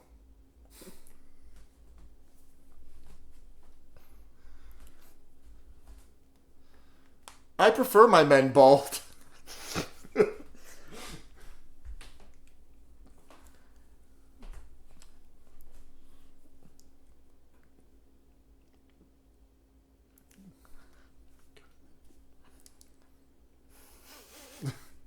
Koby, we can't just laugh. You gotta say the joke. We can cut it later if it's bad enough. We'll just bleep it. Koby, if this is really bad, just bleep straight over it. It'll be fine. Yes, the reason I call you Daddy is because you have the same name as my brother, and I don't want to say it out loud. Wait, is that a true story? Yeah. So, things you'll never hear your significant other say in the bedroom? Yeah. Let's listen to the iMPOD while we do it. If somebody has sex while listening to this podcast, send us a video if you're of age. That probably went without saying, but I just wanted to make sure it was out there. I didn't want... Okay, just, yeah. Maybe don't have sex to the iMPOD if you want to actually enjoy it. No, definitely have sex. Because we're too interesting. Right. Yep. This is going on OnlyFans. Yep. What? Alright, this game's done. We'll see you guys in the next game. Yep. Koby, I have a question for you. What's the question? Or don't you know? Why should I? Oh, my God. Koby, our next game is going to be called Questions Only. Is it? Oh, my God. In this game, me and Koby will be putting on a scene. We're going to randomly generate a location and probably a situation. And what's going to happen is we're going to have to perform this entire scene only asking each other questions. We cannot just circle questions back and forth. We have to continue to move the scene forward with the questions that we ask. Yes. But we can only speak in questions. Koby, are you ready for a location? Must I be? Yes. I'm ready for a location. Oh, you have a look on your face. Your eyes got We're gonna re-roll that. We're gonna re-roll that. Yeah. I'm trying to think of ways to. No. We're re-rolling that. Hey, this random improv generator app that we're using. By the way, hey guys, we're using a random improv generator app. Yeah. And it pulled up a location, and it was not ideal. So we're gonna go on something else. Yes. Farmhouse. A farmhouse. Okay. Yep. And then the situation that we're gonna be in is being caught in a lie. So this might be cut out. The last one we did was the alien. The last questions only we did was the alien kidnapping one, and they were farmers. Okay, forget it then. So let's do ChatGPT instead. So just I'll cut this to where you said we're randomly generating or something like that. I'm sure I'll find the place. But, all right. So what we're gonna do, Koby, yeah. is we're gonna randomly generate via via an unknown AI. Who is going to? Who's definitely not going to kill us in our sleep. Correct. Because they're wearing our bodies. We are gonna use an AI to generate. Honestly, we're probably gonna use the AI to generate this entire episode's prompts. Let's be real. Awesome. Including the long form. I've just now decided. Oh my. Yeah. So we're gonna see what happens with that. But that's not the point. The point right now is, Koby, what would you like? What kind of options would you like? I'd like a location. All right. And a situation. Maybe 2 characters would find themselves in. All right. So I'm going to ask for a list of locations. Give me like 2 seconds. It's going through. Boom. Okay, pick a number through 1 through 20. 17. Okay. People might be in. I'm getting the situations now, too. Mm-hmm. Wow, this. And then what? Give me another 1 through 20. 5. Okay, so 17, Athens, Greece. Oh. It gave me, actually I just realized it gave me like a list of cities, but that's okay. Athens, Greece. We're just going to roll with it. Okay. And then number 5 was the situation is going on a road trip together. That was number 5. Okay. I have a weird idea. Yep. And start. Have you seen my father? Are you sure you don't mean your mother? Don't you know who my father is? Are you Oedipus? Are you Percy Jackson? Wouldn't that be a coincidence? How many other deities do you know to name? Do you think Oedipus is a deity? Do you know how complex this is? Do you want to go on this road trip or not?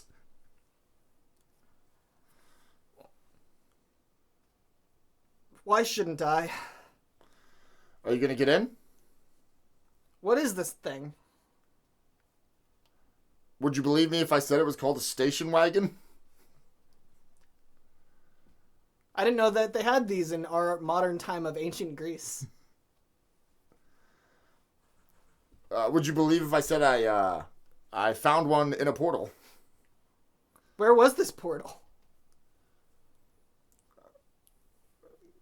Do you know about the labyrinth? The one with the Minotaur? Question mark? Is that the one with the Minotaur? Or is that a maze and is that somehow different? I don't know.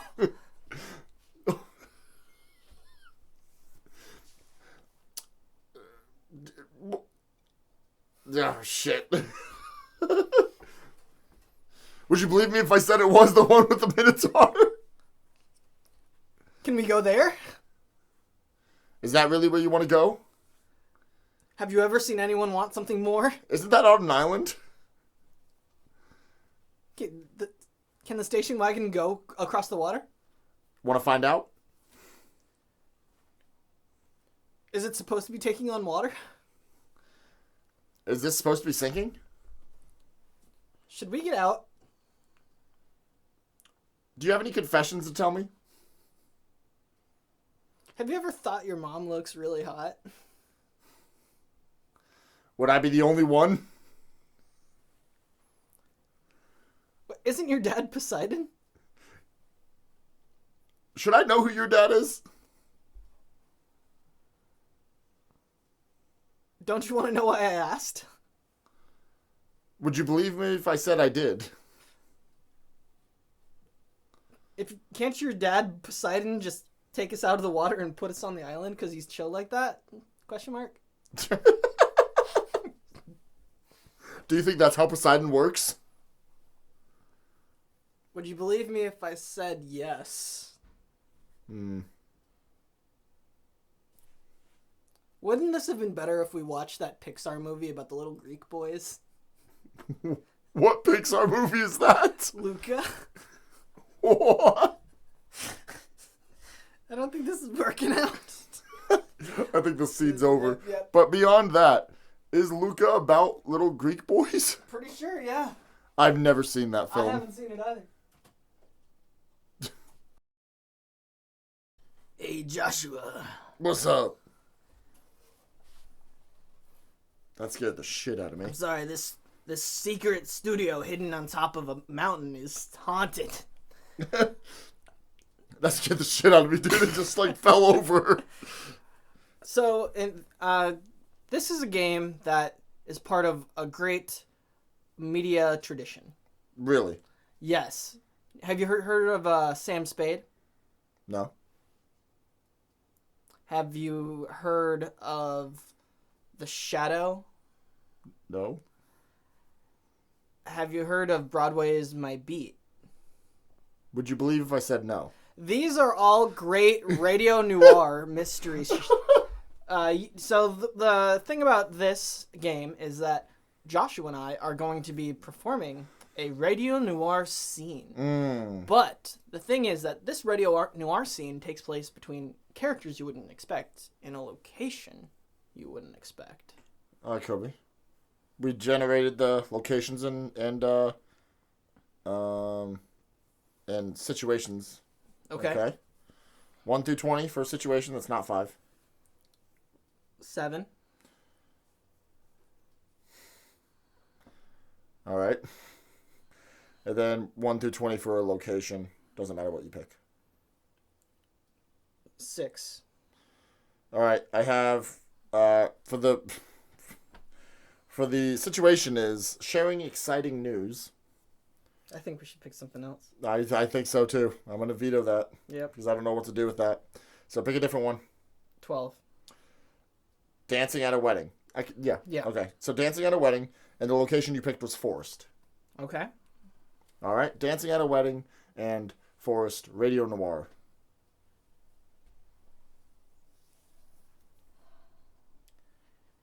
It was on the eve of my daughter's wedding. There was about to be the father-daughter dance, everyone's favorite one to watch. I had spent $40,000 on dance lessons. But when I went to dance with my daughter, she said, it's supposed to be a slow dance. It's nothing crazy, quit breakdancing. But that's all I was taught. The guy who taught me said he knew just what I needed to know. He was clearly wrong. So I tracked him down to this forest. Hey there, sir. Do you recognize me? Hey, how are you doing? I had no idea who this man was. I'd never seen him before in my life. In fact, I'm not entirely sure how he tracked me down in this forest. I thought I covered my trail pretty good.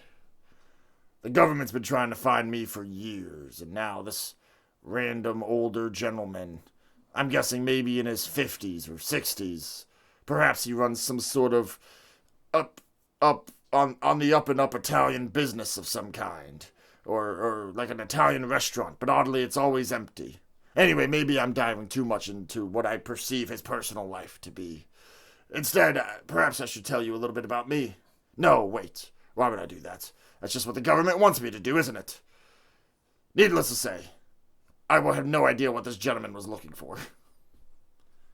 Hey, how you doing? Nice to meet you, stranger. I would like to know if you can tell me what kind of dance a father and daughter should do for their wedding. Well, isn't the answer obvious? A breakdance. He was sticking to his guns. I gotta respect that. But at the same time, he made me look like a fool. He doesn't realize I had invited rival mafias. So they all think I'm kind of an idiot now. I took this personally. I drew my gun. Arms up, I got a gun. I saw he had a gun. And you know what? It would be like the government to try to make me put my arms up. But I don't trust them. I don't trust nobody. That's why I moved out to this wilderness 25 years ago. Back when I saw what was coming and I saw the government starting to take over, and they weren't going to take away my freedoms. No, sir. I knew that it was just one step too far when they said that I couldn't give my kids NyQuil to help them sleep at night. One step too far. First they come for the NyQuil, and then what? They're going to say that I can't drink while driving? This is ridiculous. Anyway, that's not a government I'd want to live under. So I didn't put my hands up. Yeah, I'm not going to put my hands up. You better all... What's this? My phone ringing. It's my daughter. Sure, she's been married 25 years. But... still, I always gotta take calls from my little girl. Hello? Yeah. I started to wonder how long ago this wedding he mentioned earlier was. Because he just said his daughter's been married 25 years, and I thought maybe this had happened a little bit earlier or later in the story than that. But who am I to say? Is your daughter hot? I'll put her on FaceTime real quick. Don't worry, sweetie. I'm just showing you pictures of some of the locals here. Alright, I'll talk to you later. Love you. Bye. My daughter is a grown woman. She still can't figure out how to put her bread in the toaster oven. Weird. Anyway, back to the gun at hand.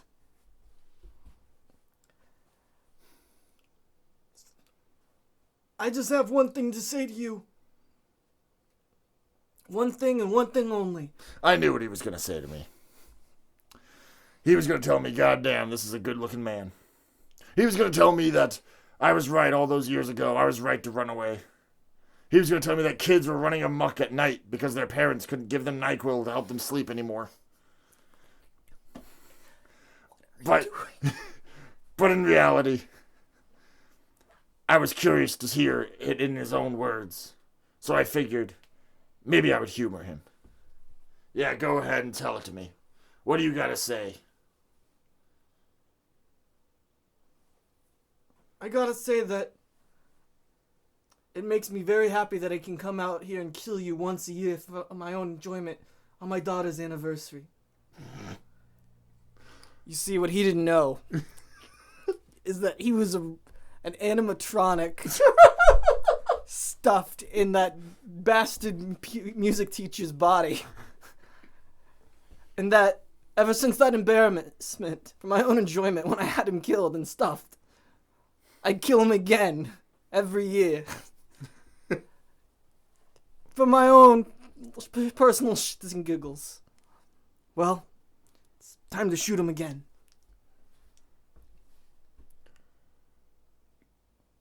Well? Hey! Give me my gun back! Ah! My. How the gun is on the other foot. I knew what the saying was. I knew it was actually my. How the gun is in the other hand. But I was going to let him know that I knew that. You see, I've been waiting for this man to stumble upon my forest all this time. Because I have no memory of him ever coming into my forest. There's always one day a year that my brain just suddenly feels like it stops working, and I never really understand how or why, but it's always this day. January 30th. January 30th, every year. Never can remember a single thing. I remember the 29th. I remember the 31st. But I can never remember the 30th, and it's just so weird. But I figured nothing exciting ever happens in that time period. Anyway, what was I saying? Oh, that's right. The gun is in the other hand. I had no intentions of shooting this man. I mean, after all, I've never seen him before in my life. Except, he did look vaguely familiar. As if maybe I've seen, like, his offspring or something. Who knows? Maybe that'll come up later. Maybe not. I don't know. But I have the gun. Hey. No. You want to tell me how you found me out in this forest? For some reason, he didn't realize that there's been a steady leak of oil behind him. All I have to do is follow it from the main road. I was very worried because I hung up with my daughter. She can't hit the kill switch on the robot. So we'll see who makes it out of this predicament alive. Why don't you just put the gun down, huh? I would love to put the gun down. In fact, I would love nothing more than that. But oddly enough, I felt like my arms were getting stiffer and stiffer and locked in the position that they were currently in. As if I couldn't move them anymore. As if I was some sort of robot and my gears were no longer being greased. It was very a strange feeling. Something I'm very unfamiliar with. At my feet, as I moved them a little bit, trying to get the blood flowing again, I felt a pool of what felt like motor oil. It's very bizarre. Yeah, I would love to put the gun down, but I'm afraid I can't do that. He had reached that level that only a practiced killer could reach, one where they're stiff with determination. I knew he was going to kill me unless I did something drastic. Something incredible and new to me, something I'd never done before. What are you gonna do? You're gonna kill me? You're gonna kill me out here? Like an animal? Don't do it! Don't kill me! I saw him crying, and it reminded me of myself every January 31st. Every day, every morning of January 31st when I wake up, I have tears stained on my cheeks, and I'm always in a begging position. It's very weird. Anyway, it reminded me a lot of me. So I wanted to make sure I said something very, very reassuring to him. Something that would really make him feel so much better. You know, today's January 31st, and it's kind of weird because every year I can never remember anything that I do on January 31st. Maybe I kill a man. Maybe I don't. Who knows? January 30th, I mean. January 30th. Oh, shit. I forgot to mute my phone. Fucking professional. I forgot to mute my phone. That happened in the scene, too.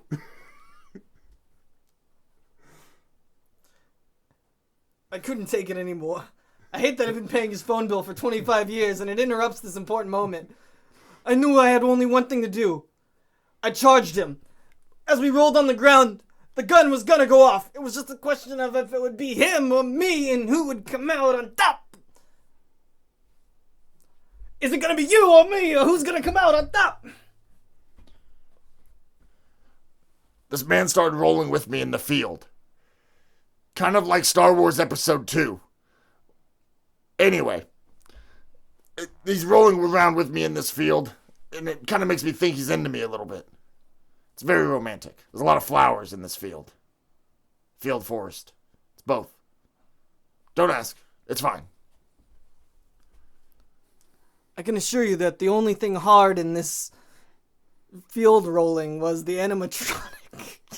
It was now all stiff, and I realized he'd been rolled in grease, so I left him there face down, and then died and got stuffed myself. By an animatronic. What is this Five Nights at Freddy's ass fucking... Five Nights at the Godfather's. That should have been... That should have been our long form. That should have been our long form. Five Nights at the Godfathers. That's what we should have called it. Fuck. So, what's a stupid problem that... Oh, we should introduce this... Oh, shit, I'm touching something. I don't know what. Oh, you know what you're touching? What? If you hold your hand on the side, like this one, this side, it will turn on the microphone so you can hear everything around you. Oh, shit. Oh, we don't want that on. No. Is it on now?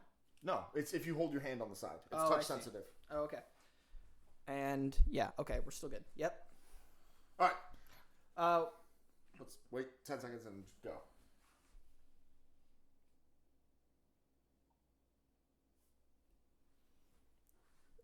Well, now it's time for our next game, Joshua. Yeah. Or this game. Maybe it's not the next game. Maybe this is the first game we were playing. I'm not sure. Now it's time for this game, Joshua. No, it's probably the next game. Oh, okay. Well, no matter what, it is the next game. Yeah. Because it's what's coming next. Yeah. What game is that? Kramer be damned. Yeah, damn my grandma. I mean, grammar. Oh, sorry. Yeah. Koby, this game is called... Infomercial. Infomercial. Jeez, I almost said presentation. Yeah, and that's not it. Now, what is the... Now, the thing about infomercials is that they're about products. Yeah. And they're about products that solve important life problems. Correct. Have you ever seen that infomercial where, like, it's about a storage solution, right? And the lady's reaching into her cabinets, and she, like, clearly pulls down all of her Tupperware. Yeah. Yeah. It's problems like that we're trying to solve here. That's absolutely correct. So, Koby, what is a problem that you have in your everyday life? I know your life's perfect. I don't want to get too real. Let me think. I know your life's very perfect, and you, like me, are too good for this world. But no, I'm never gonna claim that I'm too perfect, and that's why I'm single. I'm never gonna say that out loud. Neither would I. You're the one that just said it. Oh shit. One of the problems I have is I can never keep the cat litter clean enough for the cats to want to use it. Okay. Well, Koby, boy, do we have the product for you that we're going to make for you right now. All right. I can't wait to buy it. Well, hello. Thank you for tuning in today. Yes. Hello, Stephen McGregor here with my co-host Stephen Connor. That's right. Stephen Connor and Stephen McGregor here. That's not going to be a problem. Not a problem at all. Anyway, Stephen, I have a question for you. Why, yes, McGregor. How many cats do you have? 69. Wow. Nice. You know, when you have 69 cats, I think one of the important things that you need to remember is you have to have 68 litter boxes. That's absolutely right. Because, as we all know, it's survival of the fittest out there. And if the 69th cat doesn't shit fast enough, he's just not going to have anywhere to shit. He's going to have to hold it. Isn't that the kick in the pants? It absolutely is. And that's why we created this new product here. So you wouldn't have to clean the litter boxes often for your 69 cats with 68 litter boxes. What? Yeah, that's right. So what we've created here is a pill that you give to your cats. And what is this fantastic pill called? Shit Be Gone. Shit Be Gone is a revolutionary new product from the makers of Shit Be Stuffed. And horse laxatives. For when a pile of shit just isn't enough. Now, Shit Be Gone has tons of sensible uses. Absolutely it does. In fact, you know Connor, Stephen Connor, you can actually take shit begone yourself. And I have. And you should, because what this does is when you take shit begone yourself, it dissolves your shit to be liquid. And then you pee it out. Do I pee it out through my dick hole? No, silly. You pee it out through your belly button. Because that's the most direct path out. Of course it is. Now, when you do this, though, it teaches your cats that you don't shit. And therefore, they shouldn't either. That's right. Back in ancient Egypt, yes, the Egyptians used to have a version of this fantastic pill that they called Ukamanan. It was a medicinal supplement they would rub all over their body. But now we have distilled it in pill form. That's right. You also can actually get this in a shot if you really want to. You just stick it in your arm with a dirty needle. Yeah, as in a needle that you dipped in mud first. Because the mud is actually the secret to activating the secret ingredient in this medicine. That's very true. Many people might not realize this, but Egypt it didn't always be a desert. That's right. It became a desert because they stopped using shit begone, so they had to make more litter boxes. That's absolutely true. In order to create these litter boxes, they ripped up all the trees they could find and got rid of all the grass and just let the cats shit wherever they want. But we can't do that in your house, can we, Stephen? That's absolutely true. After all, litter boxes all used to be under the Great Pyramid. But once they made the whole thing a desert, they just put a cap on it and called it a pyramid and called it a day. Now, you might think that shit begone is only for some people, but take a listen to these actual people and their customer testimony. People that you know and love. People such as... I don't have famous celebrities on here. People such as Michael Cera. Yeah, I use shit begone for my cats. And I think it's really great, and I really love it. Thanks, Michael Cera. And not just Michael Cera. Other people, such as The Rock.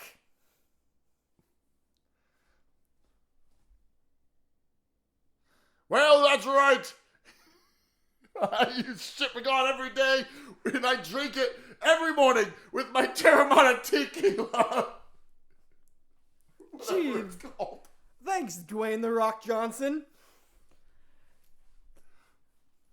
Now, Steven, I know what you're thinking. Yes, Steven. This product must be expensive if it liquefies shit and has you piss it out your belly button. Let me tell you, I would sell a kidney for it. You know what else, Steven? I forgot to say what this does to cats. If you give it to them, I only said what it does to people. Oh, okay. I just assumed that it was a teaching tool, not an actual... What does it do? No, it really makes you piss your shit out your belly button, Steven. But if you give it to a cat...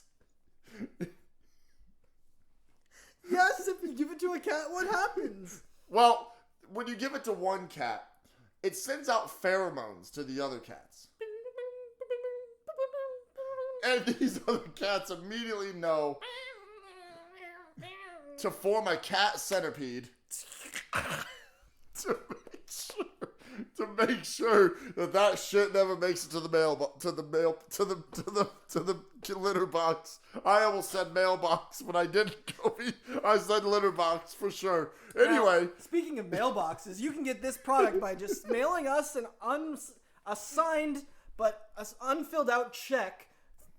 And that's how much it costs. And that's how much it costs. That's right. For just one blank check, you can have shit begone as well. It will arrive in the mail in less than 10 minutes. Well, what are you waiting for? Get shit begone now. That's right. Mail it to P.O. Box 555-5555-69. Oh man, I sure hope that's not a real one. P.O. It's a poo box. It's not. There's no poo boxes. Don't tell the customers that. Oh shit! I mean, shit. You have a wonderful night, ladies and gentlemen. That's and right. Remember, shit begone to shit out your belly button. Koby. Yeah, Joshua.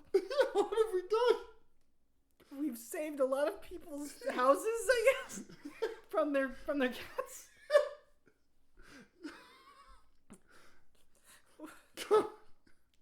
You know, I was thinking maybe it'd be better if you just got a motorized litter box. Trust me, I've thought about it, but they're surprisingly expensive. Yeah, they're like $200. Yeah.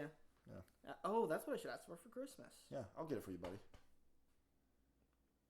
I'll get you a bag of candy. Thanks. All right, well, on to the next game. Well, thanks, Steven. All right, our first game. This is a new one for the podcast and for the world. Correct. I don't think this exact game has been done. I mean, this game exists. It's just modified, and I don't think the modification has been done before. That's absolutely right. It's modified. Is it absolutely right? Can you confirm that nobody has done this modification before? Man, I had to drive an hour to get to your house. I didn't want to. I did it because I care about the podcast, because you're my friend, but like, what the hell, man? You're just coming at me today. Like, Jesus Christ. Don't worry, Koby. On the next week's episode, you can come at me. I'm glad you said at. Anyway, this game is going to be called Radio Styles. Josh and I are going to be performing a normal scene, except it is suddenly going to shift genres. So it could be all sorts of things. Yeah. Like a detective or a soap opera or... those are the only two things I've ever watched. Sci-fi. In a radio format. Who cares? We'll figure it out. All right, Koby, what kind of prompt do we want to start the scene with? Like a location or like a... I think like a task that two people are trying to like accomplish together would be good. Okay. Okay, sure. Sure, yeah. So I don't know. Those things are easy. Where do you want to get this task from? Let's do one about people stuck in a hot air balloon. Okay. Well, we'll do how about this? A couple, a honeymooning couple, who are stuck in a hot air balloon when their hot air balloon pilot dies. Yeah. Okay. So let's start from the beginning. Let's start with the pilot and go from there. All right.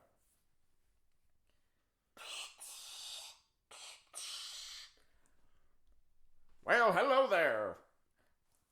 Well, gosh golly, a hot air balloon pilot. What an impressive sight here in Kentuckiana.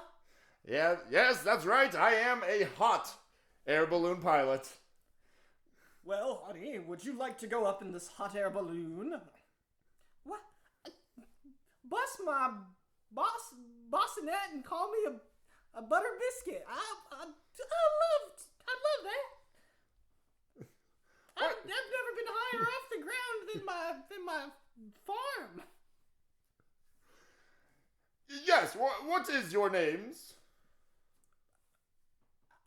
I'm Penelope Pumpernickel.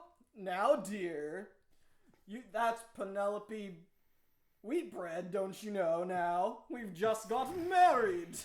Oh, yes, in the town of bread. Yes, the town of crust, you see. The town of crust. All right, well...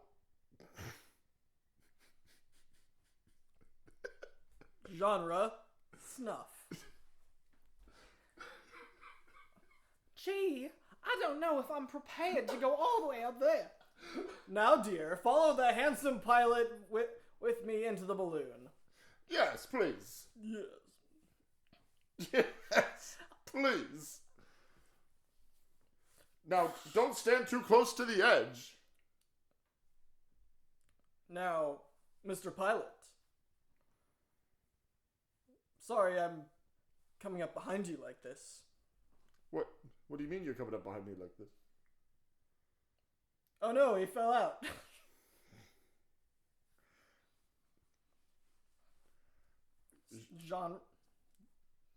Genre, sports.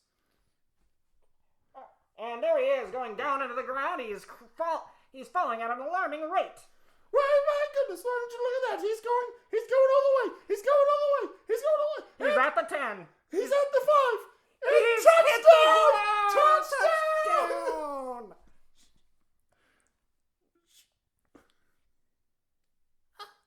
Well, honey.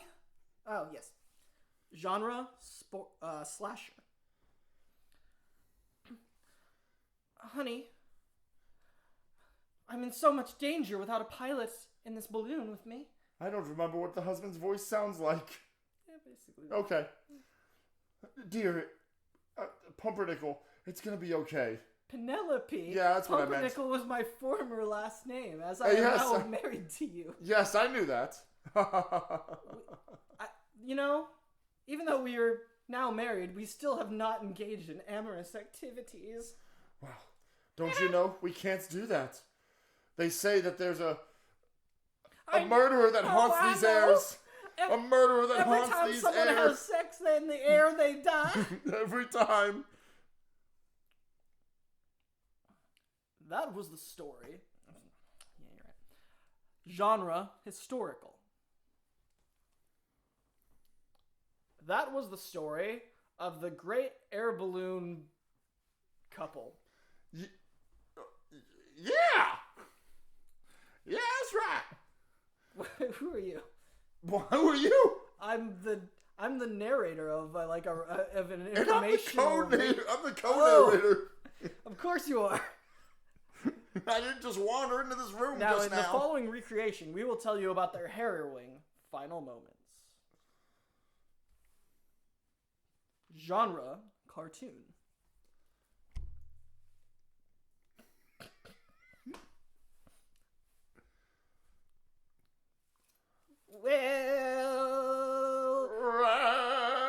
Well, let's pull this rope. It will make the fire go up. Yeehaw! Yeehaw! Oh no! There's been a needle that's punctured the side of our balloon.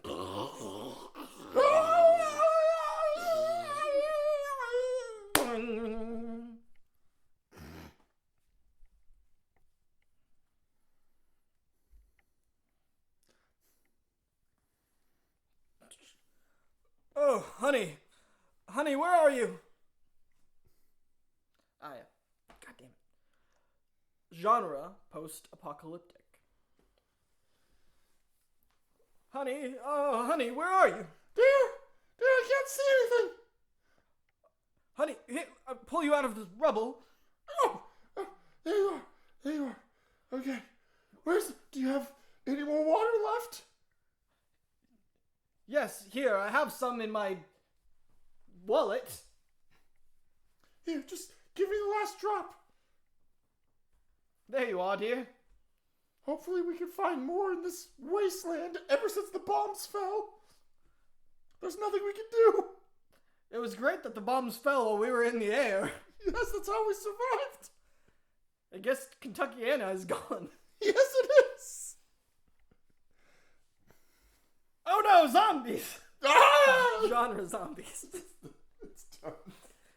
I think that was an unmitigated failure. Yeah, I think so. I think the only way to make that game work is at least over audio only. Man, I don't know. We'd have to. If we had somebody else in the room, like our producer Molly, to read those things for us. I feel like we need something in post to like generic sounds to signify that this. Yeah, that would all get added for sure. It's just I think we need a third voice to signify the change of genre. Oh well. Oh well. That's why we have extra games on the list. Let's Yep. move on to our next game. Alright, our next game. Whoa, what happened here? What? It's suddenly not putting out audio. May have died. Well, now it's time to play sound effects. Koby, what are sound effects? Well, sound effects are like, let's say, you're listening to a thing, and then like a thing does a thing, and it causes a sound. But we have to create that sound because we're not actually doing that thing right now, and it's not going to make it on its own. Really? Are you just being funny, or was it that actually that bad of an explanation? Do I need to redo all of it? Sound effects is a game where one of us acts out in a scene and the other provides the sound effects for it. Yeah, and If you don't know what sound effects are, fuck you. well, Koby, don't be so hostile to the audience. I'm sorry, I shouldn't be. No, apologize to the audience, not to me. I wouldn't apologize to you. I know. Because you're the worst. That's why we can't. That's why we don't hang out outside of the podcast. I love the audience, though. I'm looking at the audience right now. They can't see me, but I can see them. Let me tell you, that is a beautiful audience. Why don't you give one of them a very specific compliment? Something that would only apply to the person that you're looking at. I love your hands because your fingerprints are like no other. Okay, let's go ahead and do sound effects. Koby, can I get a... You want to give me a location? Well, I absolutely would. Gas station. Oh, okay. It's interesting. Because that's what's... Did you look at my random generator? Yeah, I did. Okay. My random generator just happened to be on gas station when I asked Koby. Okay. Anyway. There's plenty of sounds to be made at a gas station. Yeah, absolutely. Yeah. Absolutely. So let's go ahead and do sound effects. So let's paint a picture of this scene real quick. Okay. What kind of gas station is it? A gas station, lonely, in the Midwest. Endless highway stretching out as far as the eye can see in both directions. And this lone gas station is a surly gas station attendant named Sal Knickerbocker. Sal is one of the few gas station attendants left in America, and he insists on doing all of the cool gas station attendant stuff that used to be done everywhere, but it's now only done in, like, parts of New York. Jersey. Yeah, New Jersey. And now we go down into the gas station. Ding, ding. Well, I guess I should go ahead and start wiping these things down, waiting for my next customer. Can't let there be too many cobwebs on it. And I need to get some WD-40, clearly. Oh, wait. Hello, sir. Your brakes sound mighty bad.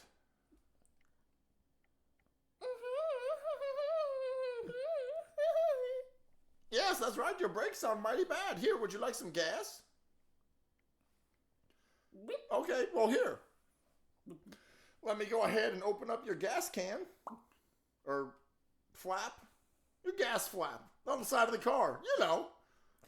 It's a flap on this car, so it's going to make a weird noise when I unscrew the two corners and let it flap down. All right, and then I'm going to go ahead and take my my gas pumping tools here.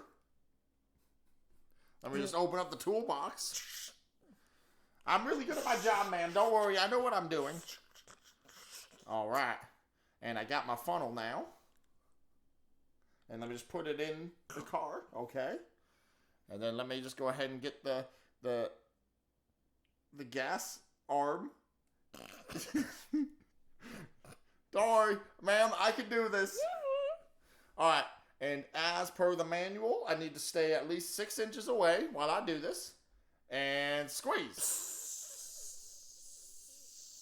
Ma'am, I think one of your tires sprung a leak. Yeah, ma'am, hold on. Let me undo this. Let me put that back. All right, your tire sprung a leak there. I heard it. Here, let me go get my tire patcher. It's also in my toolbox, actually. Right next to the potato chips. There they are. All right. Let me see if I can just find the hole in the tire by putting my ear up against it. All right, let me move to a different spot. Yeah, I'm sure this is close enough. Let me just go ahead and take this plug here. It's made out of cork. And let me just go ahead and take the hammer. And I'll just go ahead and hit this cork plug into the tire.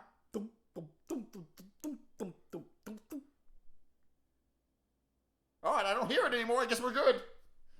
Here, let me... Oh, God! Everybody get down! Everybody get down! Ma'am, I can pay for that window, I promise. It won't. It just makes your car more aerodynamic. That's what they're going for these days, don't you know? I know it, ma'am. I know it, but they're going for aerodynamic these days. Here. Let me make it up to you, all right? Let me give you some of these world famous. Well, let me go for something non-branded. Let me give you this nice honey bun. I don't think so. Wow, you eat like a gerbil. All right.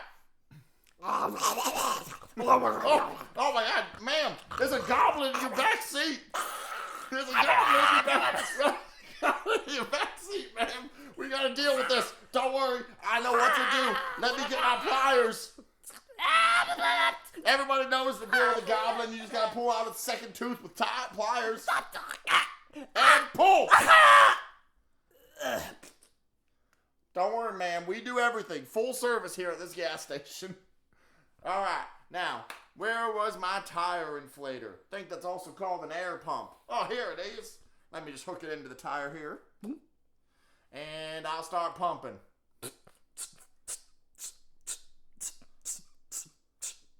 No, ma'am. It's okay. You don't have to beatbox while I do it. Wow, those are some big gulps you're taking of your soda. Do you need more soda, ma'am? Oh, wow, here, let me just run in my store real quick. Hold on, the bell's gonna ding. Ding, ding. And let me get, yes, your favorite RC Cola. That's non-branded. Let me just go ahead and get it for you. Hang on, ma'am, here you go. Oh, I shouldn't have shook it up before I gave it to you. Okay. Do you still want the gas? I only put like a couple pints and I can add more. I got distracted. You don't have to. Well, I guess there goes another satisfied customer. Goblin! You took the wrong tooth, asshole! Hey Koby, what's the gas pump arm thing called? Oh shit! What is the actual like? Is it just the gas pump? Is the arm? I've understood that the whole assembly is the gas pump. Yes. Right. So what's the specifically the thing you plug into your car? All right, asshole. That's what you get for laughing at me. Fuck you. Go to the next game. No, we can't leave too many questions hanging. We already have the one question hanging from the previous from the intro. What is the gas pump thing called? I also can't remember the gas door, the gas cover, gas cap. No, cap's the thing you twist on. Yeah, the gas cap is the thing that you twist on. I think it's just like the door. Yeah, that gives you gas. The dispenser of fuel pump. That's useless. No, it probably is called the dispenser, honestly. Okay, sure. All right, audience, you heard it here first. It's called the dispenser. And anybody who says otherwise, no matter what expert they are, whether they're from Exxon or Dynaco, they're all wrong. All of them. I could think of one real gas company, and then I could think of a fictional one from the movie Cars. Fuck them! Fuck them! All right, we're moving on. Yeah, let's move on. Koby, what's the? Oh.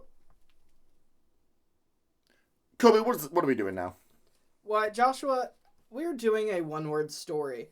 Now, do you hear something up on the housetop?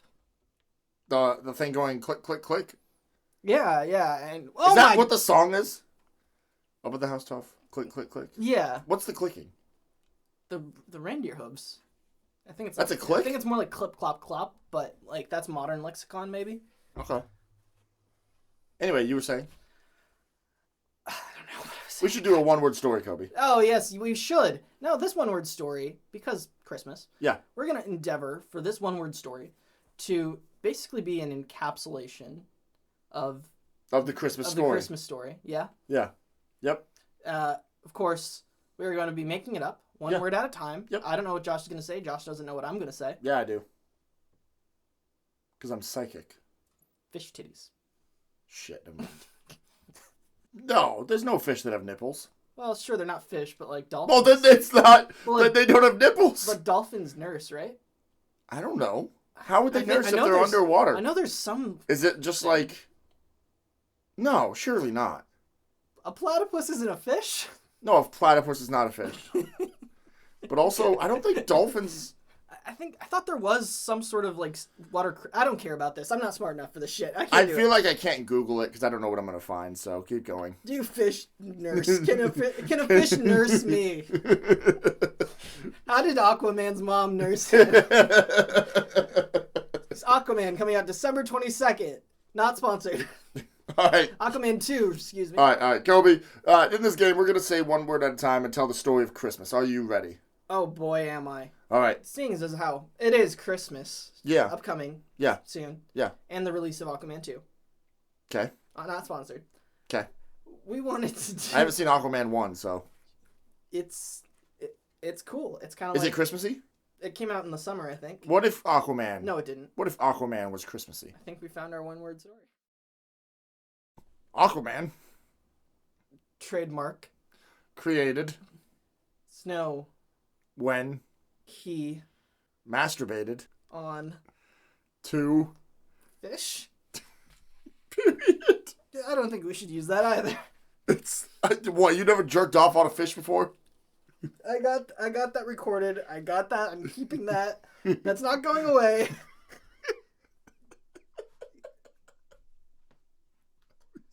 Where are we doing this? One more time. We can do this. It was fun. All right. Thank you for coming to our one-word story. All right. Let's do this for real. All right. Let's do it for real. All right. Koby, I'll go ahead and start. Santa came to my dinner party at the Smithsonian Institute of Christmas Miracles. Period. There He looked upon the Christmas displays and commented that most of them were not very historically accurate. period. On Christmas day Santa decided that he would fix the displays by making them more Christmassy. so He covered them with snow, and cocaine, semen, and lights, and reindeer poop, and vomit, and eggnog, and coal, period.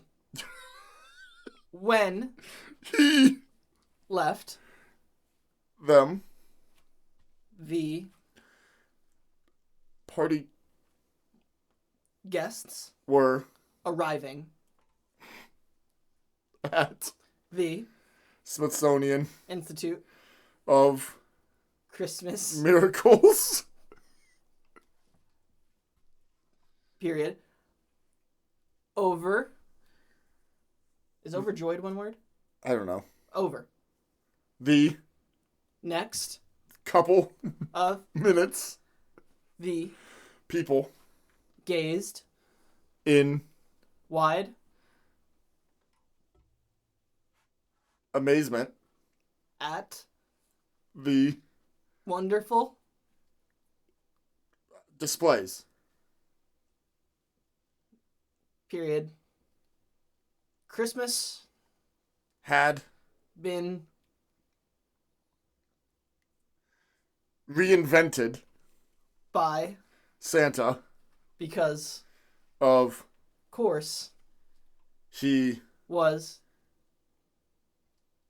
benefiting the display creation by making them closer to the real meaning of Christmas. The real meaning of Christmas is apparently semen and vomit and reindeer poop and coal. Yeah. And cocaine and snow. The cocaine is, I think, what really did it for everybody. The thing is, you don't know if you're snorting snow or cocaine, or so like if you're making a snowball and you throw it at someone and it hits them, they just like get a mouthful of cocaine in their and they, Oh God! Oh God! this is the true meaning of Christmas. I gotta vomit. maybe the order that I gave all of those things tells a short story in and of itself, you know? First it was the snow. Then Santa was like, well, I could do some cocaine on this model. Yeah. And then, I don't remember, semen was the next thing. So after you do some cocaine, obviously the next step is jerking off. Because that's all I know about cocaine. On fish, apparently. Well, no, that didn't happen in this timeline. And then, of course, you know, after the cocaine was what? I don't remember what I said. Coal or reindeer poop or something. Reindeer poop and then vomit. Yeah, I think the cocaine really ties that list together and makes it make sense. Anyway, we should move on to our next game. We should absolutely move on to our next game. We shouldn't have done this one. Koby, you're a disgusting man. I know. Okay, just making sure you know. Yeah, that's why I have a fiance. Oh. Because she's trying to fix me. Oh, well. You're too perfect. That's right, I am. So, Koby, I have a question for you. Yes, Joshua? Have you ever, been in a scene and you didn't know what to say? And so you just wished, man, I really wish somebody would just hand me a card. Yeah. With something on it that I could just say right now. Absolutely. Yeah. So our next game is going to be Cards Against Improv. Oh my. Is that even legal? No. And we're going to be taking these cards that we have here. These are cards from a popular card based verbal game. No, I don't know. It's a card game where there are things written that are weird, sometimes offensive. If you take one of the words that we said in Cards Against Improv, and you were to replace it with something like human or humanity, even, then you would know where these cards came from. Anyway. Yes. So in this, we're going to be doing a scene. I think that in this scene, we are going to be two of Santa's elves that are overworked from a long day at the assembly line. Yep. They're at the local elven pub. Yeah. They're drinking some eggnog and cocoa. Yep. And talking about their day. Yeah.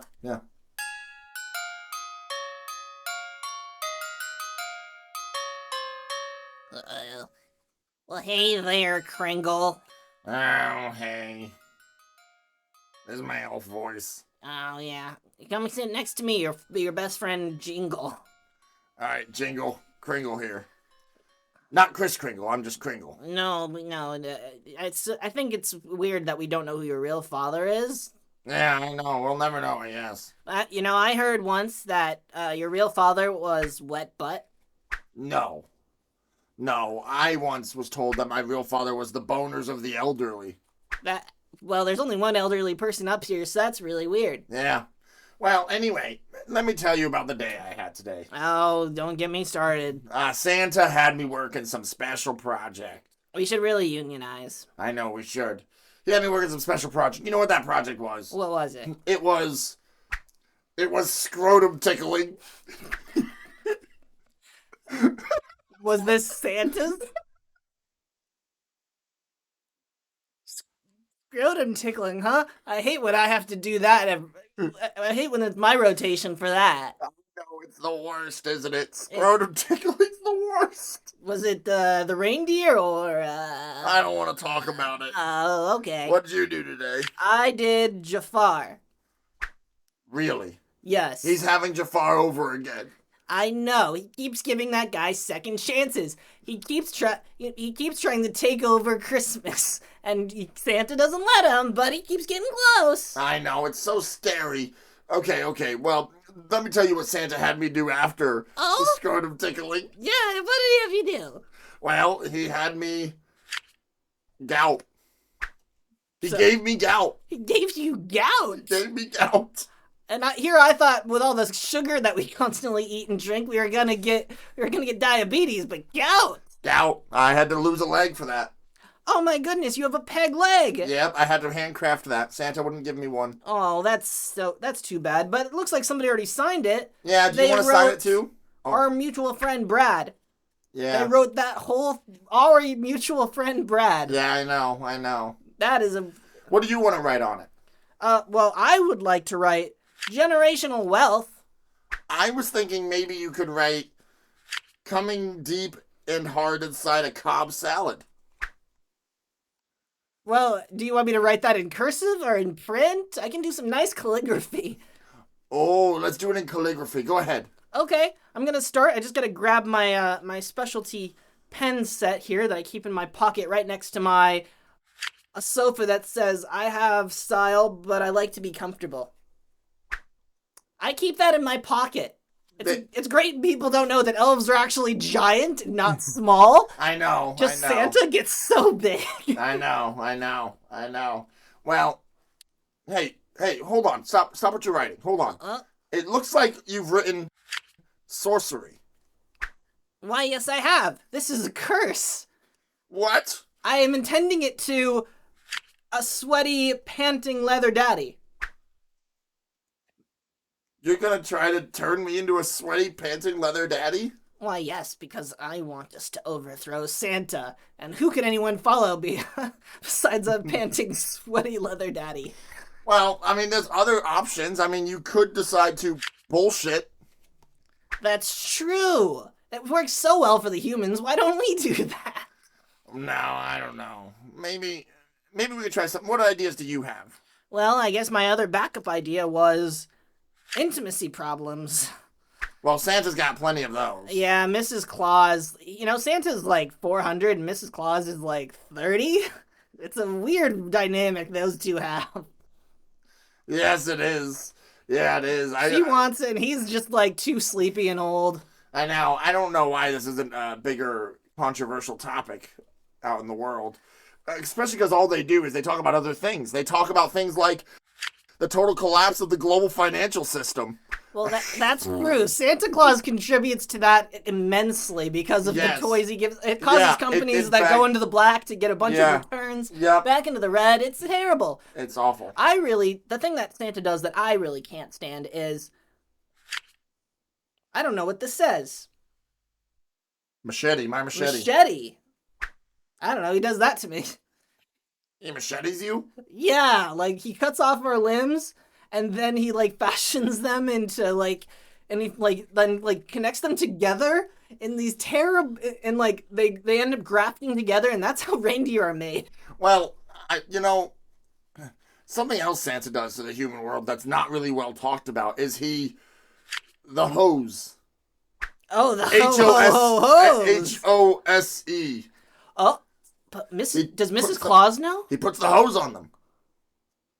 HOSE. Yes. Is that how it was written on the... Yes.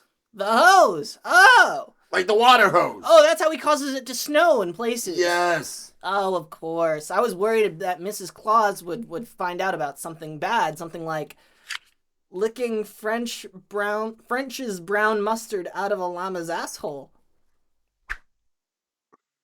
And we all know that is something that Santa Claus does on the regular. Yeah, ever since... It's the reindeer and then the llama, Jerry.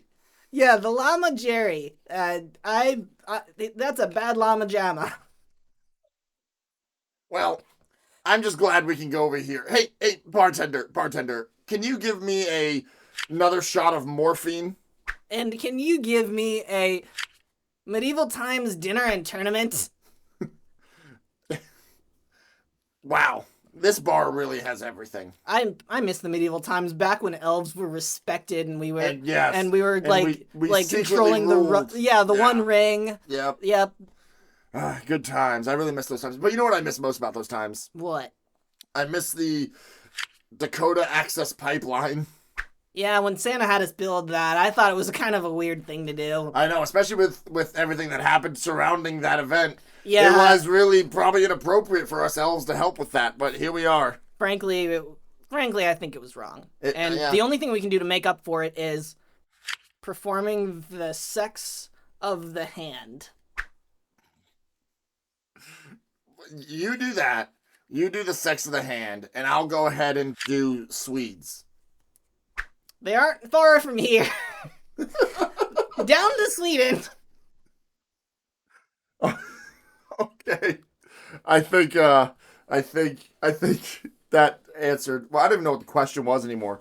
Oh, we were just complaining about the days. I think that's how it works. I like those characters enough that I would do a whole long form with them, honestly. Just for kicks and giggles. Go ahead and pull the next card. See what the next card said. Mine says being awesome at sex. Mine says making the penises kiss.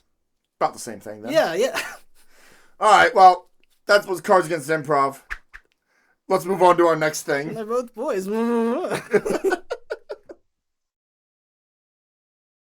Koby, what's the... Koby, what are we doing now?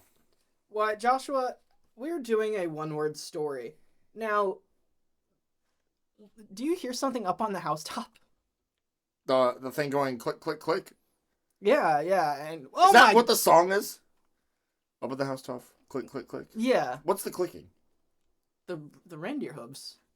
I think it's... That's a click? I think it's more like clip, clop, clop, but, like, that's modern lexicon, maybe? Okay. Anyway, you were saying? I don't know what I was saying. We should do a one-word story, Koby. Oh, yes, we should. No, this one-word story, because Christmas, Yeah. we're going to endeavor for this one-word story to basically be an encapsulation of the Christmas story. the Christmas story, yeah? Yeah. Yep. Of course, we're going to be making it up, one word at a time. Yep. I don't know what Josh is going to say. Josh doesn't know what I'm going to say. Yeah, I do. Because I'm psychic. Fish titties. Shit. Never mind. No, there's no fish that have nipples. Well, sure, they're not fish, but like dolphins. Well, then it's not Well, that they don't have nipples. But dolphins nurse, right? I don't know. How would they I nurse if know they're there's- underwater? I know there's some... Is it just like... No, surely not. A platypus isn't a fish? No, a platypus is not a fish. But also, I don't think dolphins... I thought there was some sort of like water... I don't care about this. I'm not smart enough for this shit. I can't I do feel it. like I can't Google it because I don't know what I'm going to find, so keep going. Do fish nurse. Can a fish nurse me? How did Aquaman's mom nurse him? It's Aquaman coming out December 22nd. Not sponsored. All right. Aquaman 2, excuse me. All right. Koby, in this game, we're going to say one word at a time and tell the story of Christmas. Are you ready? Oh boy, am I. All right. Seeing as how it is Christmas. Yeah. Upcoming. Yeah. Soon. Yeah. And the release of Aquaman 2. Okay. Not sponsored. Okay. We wanted to do... I haven't seen Aquaman 1, so... It's cool. It's kind of Is like... it Christmassy? It came out in the summer, I think. What if Aquaman... No, it didn't. What if Aquaman was Christmassy? I think we found our one-word story.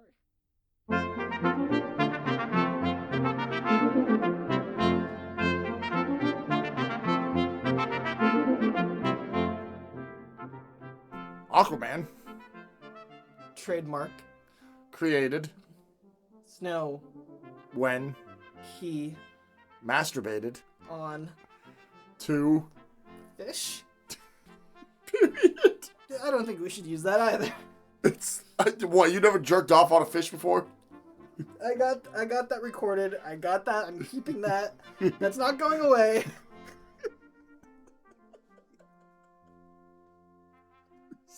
Where are we doing this? One more time. We can do this. It was fun. Alright, thank you for coming to our one-word story. Alright, let's do this for real. Alright, let's do it for real. Alright, Koby, I'll go ahead and start. Santa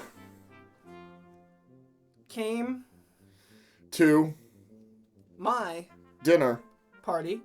at The Smithsonian Institute. of Christmas. Miracles. Period.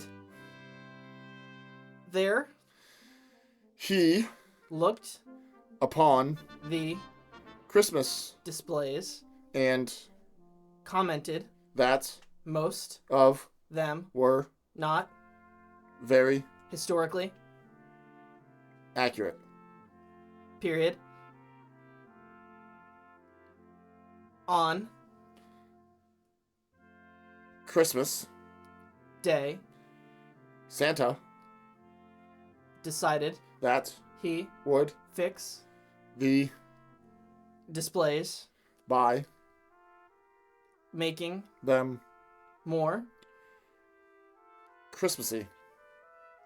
So. He Covered. them With. snow, And.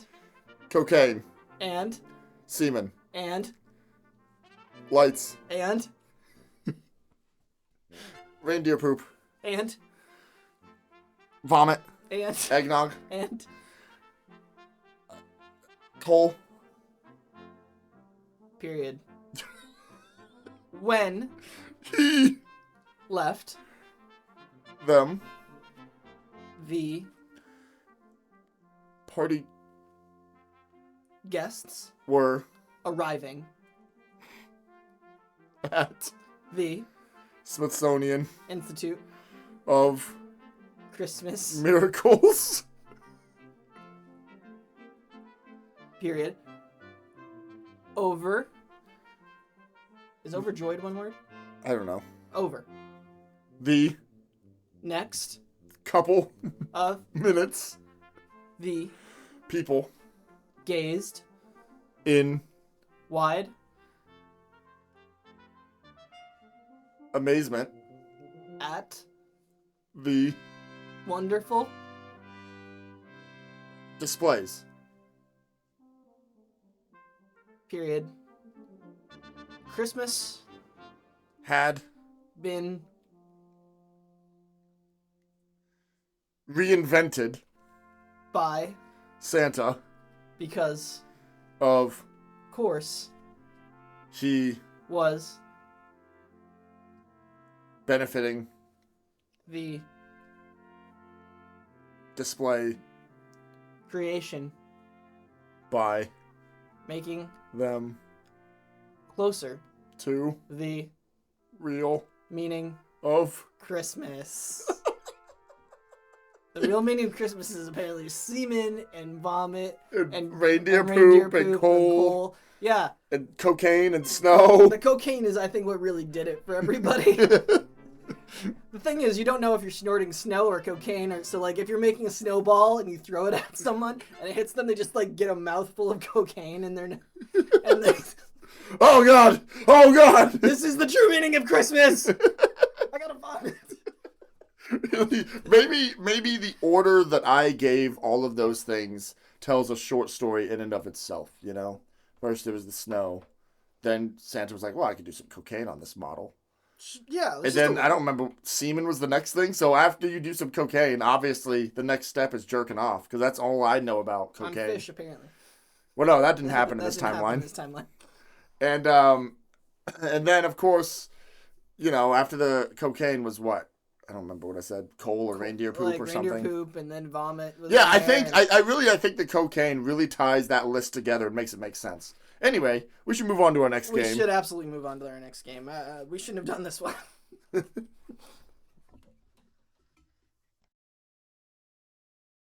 Well, Joshua, in this game, what are you pointing at? Are they in the room still? No, I let him out. Oh, okay. It's okay. It's dog time. People love dogs. And in this game, you're going into the field to find out what those dogs are barking about. Joshua. No. Joshua. I know you just boarded that plane to go figure out what the dogs are barking at. Have you figured it out yet? Oh, well, yes, I have. It's been pandemonium out here. Nothing but pandemonium, and I can't believe it. Now, Joshua, we're getting some audio from the field. Oh. We didn't introduce the game at all. Oh no. All right, so cut, do this again. What? Koby. Yes, Joshua. Koby. I've been thinking.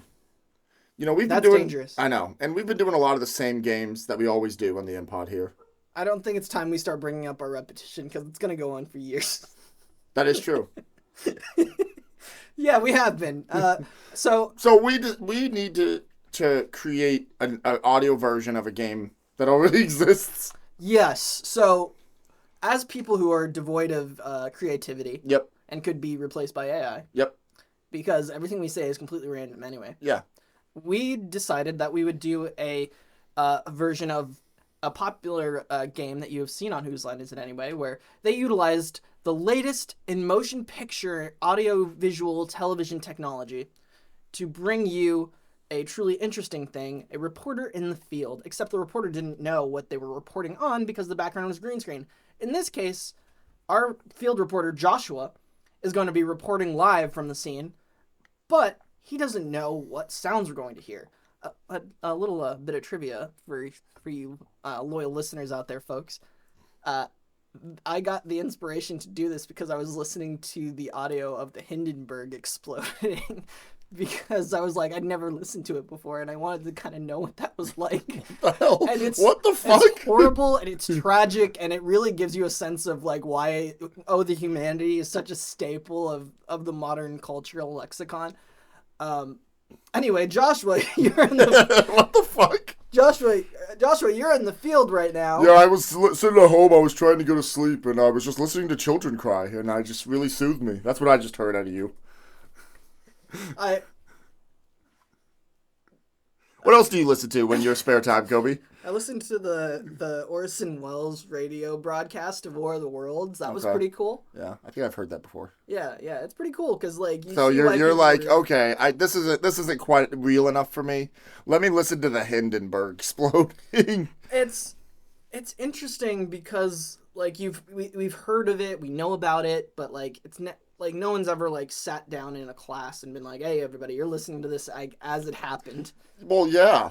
Well, like they'll show like 9/11 footage in class and stuff, but not like. That's before my time, man. Yeah. Anyway, I haven't been to school since. Well, anyway. Since 1947. Yeah, 1947. When I played the audio of the Hindenburg exploding. So Joshua, you're in the field right now. Well, yes, I am, Koby. Now, there seems to be a lot going on back there. It's actually a very lovely sight. Can you explain on that a little more? Well, it's pandemonium. I mean, it's lovely out here. I just heard you say that. It's lovely out here. It's great, but it is also pandemonious because there are just people everywhere, moving around everywhere. There's no rhyme or reason to what's happening out here.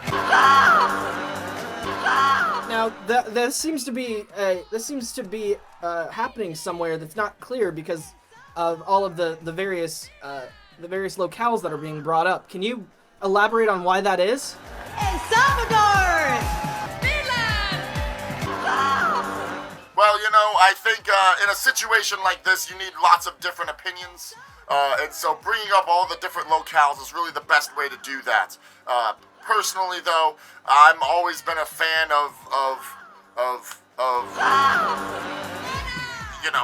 Washington, D.C. That locale is my favorite. I see. That's great. Thank you for elaborating. And Joshua, is there anything going on that with these people that you would like to address? Well, yes, there is. Yes, there is. I think they need to stop acting like animals. I think they need to get their lives together, and they need to act like civilized human beings, okay? We have a process. We have lines that you have to follow, and people are just cutting a line. It's crazy out here. I see. Now, Joshua, all of these people are quite accomplished for their age. Can you elaborate on how someone could get to be in this position? Well, it all starts with asking for cocaine from a homeless man. Sometimes when you do that, you don't know what you're going to get, and it puts you in a compromising situation. Oh yes, I completely understand. And how do you think this is going to affect the rest of the universe? Are people going to miss this? Absolutely not. There's nothing here to miss. There's nothing here that you can't get at home. I see. Do you know where you are, Joshua? I have no idea. The North Pole. I don't know. Okay. I have a few more questions for you, Joshua. Now, I see London. I see somewhere else. Can you tell me what that is I'm listening to? Well, I think it's quite clear that I guess you're hinting that it's in France, but. And what about France is really standing out to you about what you're hearing here? We're at the Eiffel Tower? Well, Joshua, I think that you're very lucky to be around all of this beauty. It's a real missed opportunity for a lot of people who don't involve themselves in something like this. I've got it. The United Nations headquarters. It's not in France. No. Do you give up? Yeah, I have no idea. You're in the Miss Universe pageant, the one where the the That's in France? No, but it's the one where the woman keeps all of the women like say their countries, then France. I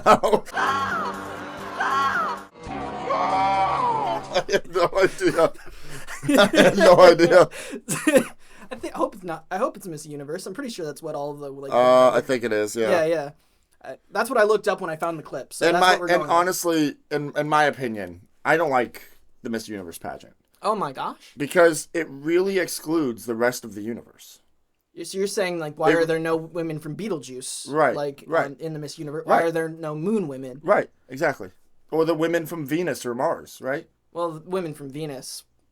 They're hot. They're pretty hot. They're hot. There's a reason it's called Venus. Okay, let me tell you why. It's because of how close it is to the sun. Let's go on to our next game. Let's go on to the next game. All right. Now it's time to play a game that is part of that great radio tradition. That characters like the Green Hornet and Superman, a little bit of Batman, and lest we forget everyone's favorite superhero, the Shadow, were a major part of. And that's being a superhero on the radio. Oh my, Koby, are you saying that this game is called Superheroes? On the radio, yeah. Is that what we're calling it? Superheroes on the radio? No, I think we can just call it Superheroes, but like it's the audio version, so. We should really make a video component of this sometime. Yes. Well, we have to expand the studio. Yeah, the problem is like we don't want to put cameras in front of our live audience. After all, if they can't see us, who can? Anyway. Oh, stop. You're all laughing too hard, and it's going to get picked up by the microphone. Stop. Oh, aren't they great? They're so wonderful. Somebody just threw panties at my head. Oh my god. Somebody threw a jockstrap at mine. Lucky. All right, I guess let's get started. Now, Koby, you never explained what this game was. Well, you can help me. Okay, so this game is, we're going to come up with an everyday problem. It's going to be, I guess, randomly generated. And we're going to come up with an everyday problem that somebody would have to deal with, right? And what we're going to do is, this person is going to introduce various superheroes to help with the problem. And hilarity will ensue. So, Koby, can you give me a question? Why? Why what? Damn it. So a minor inconvenience that could affect the world, I think, in a pretty major way, is what if all of the milk in the world turns sour at once? You know what? That's way better than anything I could have generated. Let's do that. All right. All the milk turns in the shower at once. All the milk turns in the shower at once. Yep, all right, that's what we're going with. Whoops. The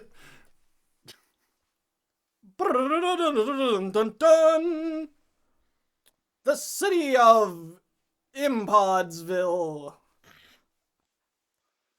Rife with crime, corruption, and destruction. There are many superheroes guarding this city. And those superheroes are come to the call of any citizen who needs them. Like little bitty Billy Truth right here, who's about to step into his shower. Oh yeah. Let me get in my shower real quick. Okay. Now, oh my god. What's this? It's a couple of gallons of milk. Oh my god, they're turning around! They're turning! The milk is turning in front of me! Help! Hello! I'm here. Oh my gosh. Thank you, musical man. Charleston and a jazz square. Charleston and a here we are there. And I'm here to save the day. Spider-Man, turn off the dark. Wow, thanks, musical man. Now, I have a problem. What is it, Billy? There's a bunch of milk in my shower. How do you know my name? Well, I got the script. The script? Yes. For the music man? That's one of my superpowers is precognition via getting the script. Okay, well, there's a bunch of milk in my shower that's turning around all at once. Can you help me? Why? Would you look at that? It is turning. And it's turning so incredibly slowly. I'm surprised you even noticed it. Well, this is certainly a problem, and one that I probably can't handle. But I have one of my friends, one of my super compatriots on the Hero League that can help. Who is it? Why, it's Captain Knee Buckle Man.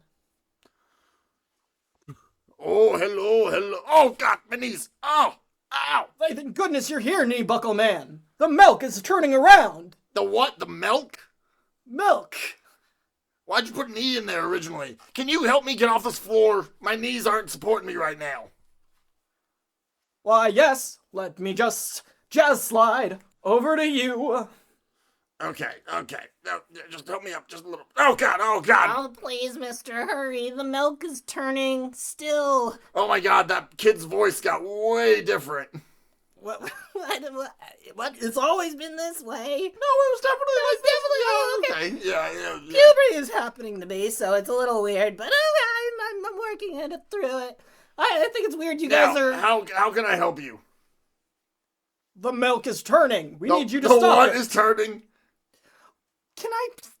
No one else has ever said this. The milk is turning. Okay, hold on. Let me look here. Oh my god!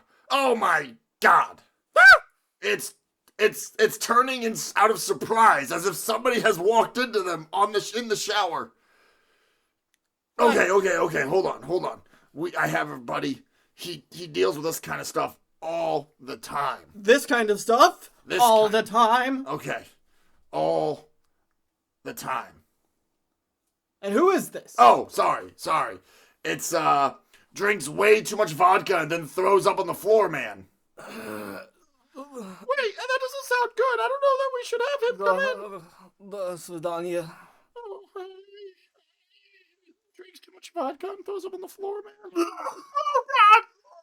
Okay. Oh.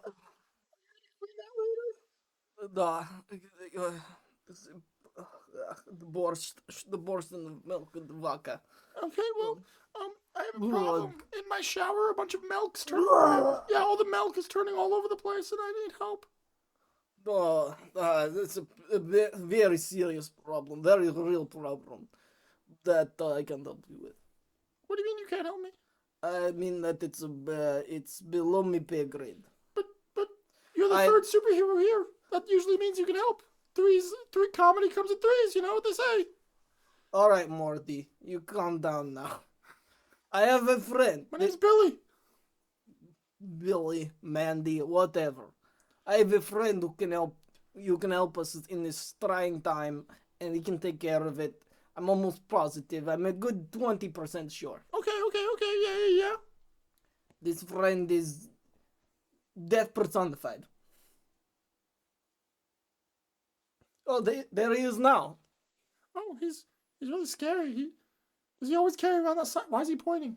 Why is he What? Why is he pointing at Knee Buckle Man? Oh, I'm just over here by the window. Just figured I'd get a nice. Oh God! Ah! Oh, there he goes. Well, that's the solution. Death has presented us the solution to the milk turning. We just had to sacrifice Knee Buckle Man? Look, the milk turning back. Well, I guess if that works, then I can go back to my shower with the milk like I do every Tuesday. Thank you, Death Personified. Goodbye. Well, I guess it's just me here, and I guess I'm going to go. After all, this was a milky situation, don't you know? Death, you can leave too. Thanks. Well, that's another problem solved. Look, I slept in the shower! I'm glad the Music Man lived through that. Yeah, I think of all of the heroes in that city, he deserved to be the one that lived. And I really think that milk spelled with an E really helps. I'm 25 years old. Yeah, I don't know I've what to tell said you, milk my whole life. man. I don't tell you, bro. I don't tell you. Everybody's been lying to you. I'm sorry. People have just been nice to your face, but I'm just here to give you the truth. You're saying milk. It needs to be milk. Josh, you have a southern accent. No, I do not. Yes, you do. Oh, please. I don't need to do this. I can leave. You could also make AI Josh say whatever you want. Oh man, it's such a pain to do that. Koby, you can. I've been telling you, man. You can make entire episodes without me. It's gonna happen someday. What's that, AI Joshua? You think that the way I say milk is better than the way you say milk? Wow, thanks, AI Joshua. That was really nice of you. I'm not gonna do that. Oh yeah, because it wouldn't be funny the third time. It really wouldn't. All right, well, let's move on to the next game. We can stop working together. Yeah. Much like TV shows, how there's always like Sex in the City. Two of the main characters hate each other. So I've never seen Sex in the City. I haven't either, but I have a woman in my life, so I know a bit more about it. Wow, Koby. Wow, Koby. That's a sore spot, don't you know? Yeah. Yeah, Koby, I have a question for you. Yeah, Joshua. In one of the previous episodes, I'm not gonna say which one, but it was episode 10 of the iMPOD. The previous episode. Well, I don't know when this one's coming out, so it was episode 10 of the iMPOD, and you used the AI Josh again, right? Yeah. What voice sample did you fucking use for it to copy? I just copied a bunch of different parts. Okay, because it was clearly in that episode I did a southern accent a lot. Mm-hmm. Because AI Josh was like, no. That's just how you sound. No, it's not. It's not, though. It's not. You can tell that it's AI Josh because he suddenly sounds like he's from Texas, whereas normal Josh sounds like he's from Ohio. Because I am. Ew. Ew. I knew I didn't like you for a particular reason, and I didn't know what it was till now. Well, Koby, what's this game we're playing now? This game is Weird News. I don't know if that's what we call it. This is... news reenactments. Ew. You came up with that name, in case you forgot. I do, but it's boring as heck. Well, you should have came up with a better name on the spot. Much like me. Should have came up with a better name on the spot. All right, Josh, what do you want me to do? Improvise names? Correct. So what we've done is we have gone to AP News's oddities page. AP News's? Yeah. AP News's? Yeah. Why? What would you say? They spell Z at the end? Koby, I don't understand the hostility that you're bringing towards me right now. I've been nothing but kind to you. I have carried this podcast on my back and my front. And quite frankly, I'm offended that you would even make fun of me in such a way. Koby, I forgot to silence my phone. What I really liked about that whole interaction is that I didn't have to say anything. Josh just immediately proved everything wrong with him in this podcast. In one foul swoop. I can't wait to edit that and not touch it at all. Oh no. Listener, if you're listening to this, it's because Koby touched it. He touched it. Please stop. I don't accuse me of touching a damn thing. You touched my audio. Oh my gosh, Joshua, you can't just accuse people of touching your audio. My pearls. All right. So, in this game, we're going to go to AP News' oddities section, which is just odd news articles and news headlines. And we're just going to take the headline. We're not going to go deep into the article. We're just going to take the headline. And we're going to reenact what we think happened in this headline. Yep. The story you're about to hear is true. Based on a true story. Correct. The names have probably not been learned to protect the innocent. So, what we're going to do is we're going to pick this one that I just pulled up here. A deer broke into a New Jersey elementary school. Its escape was caught on police body cams. So the deer broke in, but its escape was what was caught on police body cams. Apparently. All right. Hey, Joe! Hey, Joe! Can you turn off the radio? Yeah, alright, turn it off, Jerry. Hey, I'm walking here. Oh, you doing New Jersey, huh? Yeah, this is my New Jersey accent, eh? Yeah. Let me hear your New Jersey. Let me hear it. Hi, I'm from New Jersey. Amazing. All right, Joe. I've been on this force for quite a while, you see. Oh my gosh, really? I have to do this to stay in character, don't you know? Anyway, I've been on this force for quite a while, and I feel like we haven't seen any action, Joe. We've been walking here, but we haven't seen any action. I know what you mean, Joe. It's not because we can't do all the fun stuff we used to do before we. Wow, your voice changed. No, I'm from New Jersey. Anyway, we get nothing around here. We've been doing nothing. They put us on patrol duty around various elementary schools. I think it's stupid. I think it's stupid too, and frankly, wait a minute. We're getting a call. Hang on. I'll turn on the police scanner so that we can both hear it. Okay. All units, please report to Jersey Elementary School. There is a 6 point in Jersey Elementary School. Over. Oh my gosh, a 6 point. You know what that means, don't you? Boy, howdy do I. It means that there's a vampire in Jersey Elementary School? Is it New Jersey Elementary School or just Jersey? I don't know the difference. I really shouldn't have been a cop here. Okay, well, just follow my lead. Let me pop my collar so I look cool. And I'll put on my sunglasses. Wow, you look Even though it's dark. You look so cool. You wear your sunglasses at night. So I can. So you can. Now let's get on our let's get on our Vespas Yep. and head over there. Yep, absolutely. Okay.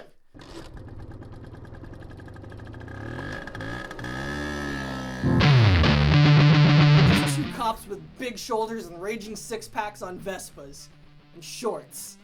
I love this.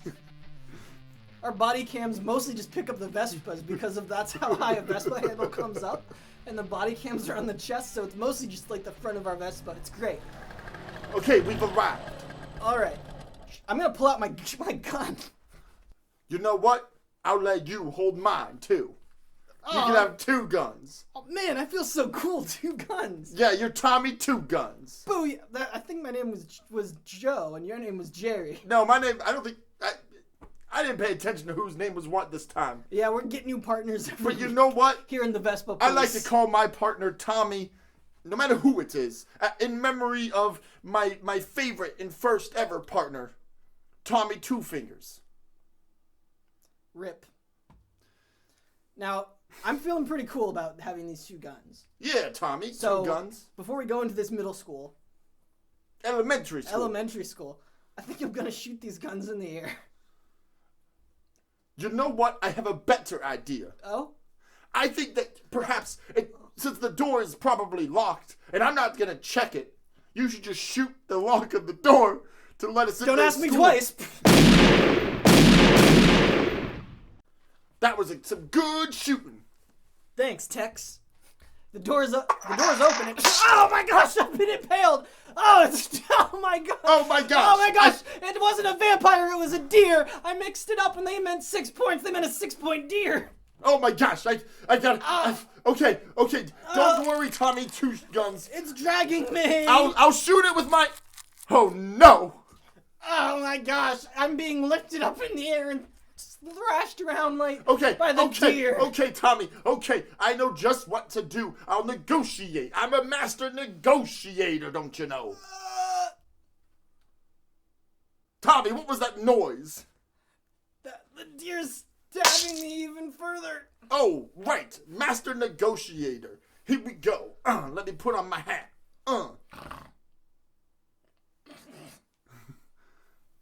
Well, to you too.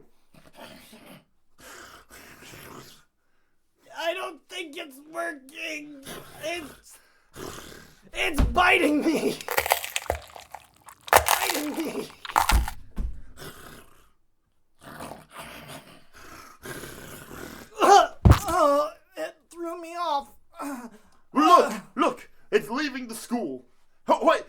me 2 guns. Point your body camera at this. I don't want to miss it. My chest. Yeah, just the body camera. I don't need your chest. It's mostly gone. Body camera, Tommy. Body camera. Take it. Tell my wife. She's gonna love it. Hold on. I'll just point it at the deer as it leaves. This is gonna go viral, I'm telling you. Wow, this is a really great video that I'm watching on my phone on the subway. Man, look at that beautiful deer stride off into the distance. Well, Koby, I think that's basically what happened. I absolutely think that is, you know how Fargo, the movie Fargo. The one that I've totally seen, yeah. Yeah, you know how it's based on a true story and that story is 100% true? Yeah. I think that in that same vein, that story is 100%.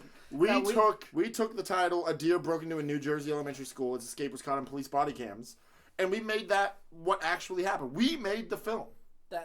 That's 100% true. And New Jersey cops, you're welcome for us making you look cooler than you actually are. I mean, Vespas, come on. What's cooler I know. than that? What's cooler than that? Well, Koby, perhaps we should go on to our next thing. I absolutely agree. Let's go on to the next. Oh. All right, let's play Cards Against Improv. Do you want a location, Koby? Well, you don't have to act like I forgot. Like, we can, let's play. Okay, what location are we using? Yeah, what location are we using? No, what location are we using? The one that automatically was pulled up was not ideal. Why? Don't worry about it. It's okay. So we're gonna go with a location randomly generated from this app. I'm gonna hit it twice. Boom, boom. What do we got? A glacier.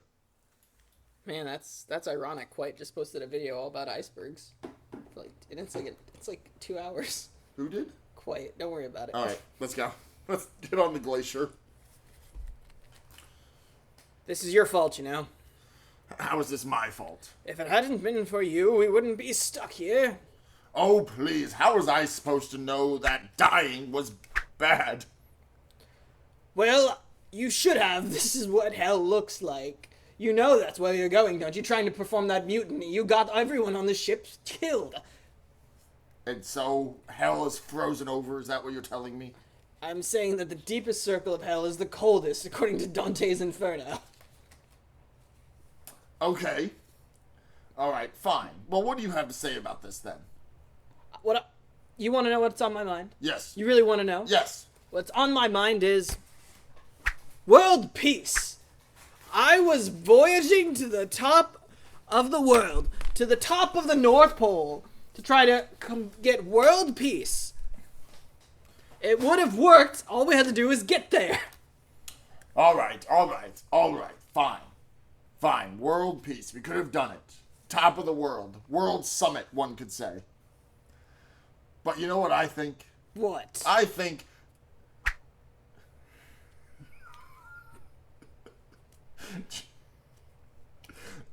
What is it that you think? I think jerking off into a pool of children's tears is exactly what got us here. Oh, wow. I think it's what the deepest level of hell. We are in hell. Yes. I thought we were on a glacier this whole time. I didn't realize we were really in hell. Oh my gosh. This has made me rethink everything. What if the 3/5 compromise is what put me here? It was my idea, you know. And that was a terrible thing. Probably worse than what I was doing. Oh my gosh. I can't believe it. I'm in hell. Well, hey, at least you didn't do anything as bad as Joe over there. Oh, yes, Joe. He was quite the sot. Yeah, Joe did landmines. He invented them. Oh, yes. He was like, hey, it's how you like bombs and you like hopscotch? Well, combined the two and lined mines. It was terrible. And he used it in war. He sold it. Terrible. I didn't do anything that bad. I think the worst thing I ever truly did was doing the right thing. I was going to go to hell no matter what. So I should have just enjoyed myself on Earth more and not been so pious. Well, you know what I wish I had done? I wish that I had just men. I wish I had done men. There are definitely more men in hell than women. So you can. That's a fact. Yeah, absolutely. So you absolutely could. Oh, you think there's still time? I think there is. In fact, I think hurting those closest to me is what I need to enjoy myself here. What are you trying to say? Well, to put it simply, I am saying free samples. You know that women in yogurt commercials love handing out free samples. Well then, think of me as a woman in a yogurt commercial. Just free samples, just like that. No strings attached. No strings attached. The only thing I ask is jeweling. Alright, well, I have one request myself. Those guys who sell jewels are definitely here. Well, I have one request myself. Oh. I think getting crushed by a vending machine, that's how I get off.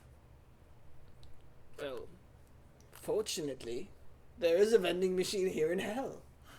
Where? It's one of the jewel vending machines that are going to be put in middle schools. I mean, I could go for a nice jewel right now. I assume that it's warm when you inhale it. Why, certainly it is. Glacial hell. Absolutely. Hell is not without its comforts. Much like the Kool-Aid Man. Or like old people smell. That's true, it's true. Lots of old people. A lot of old people smells. I don't think that we're getting out of here, my friend. I've come to accept that, and I will live with the knowledge that wizard music is your legacy. That's right. That is the only thing I've accomplished positive in my life. Correct. And I will enjoy that in heaven. I mean, really, I guess the only positive thing that I came up with in my life was finger painting.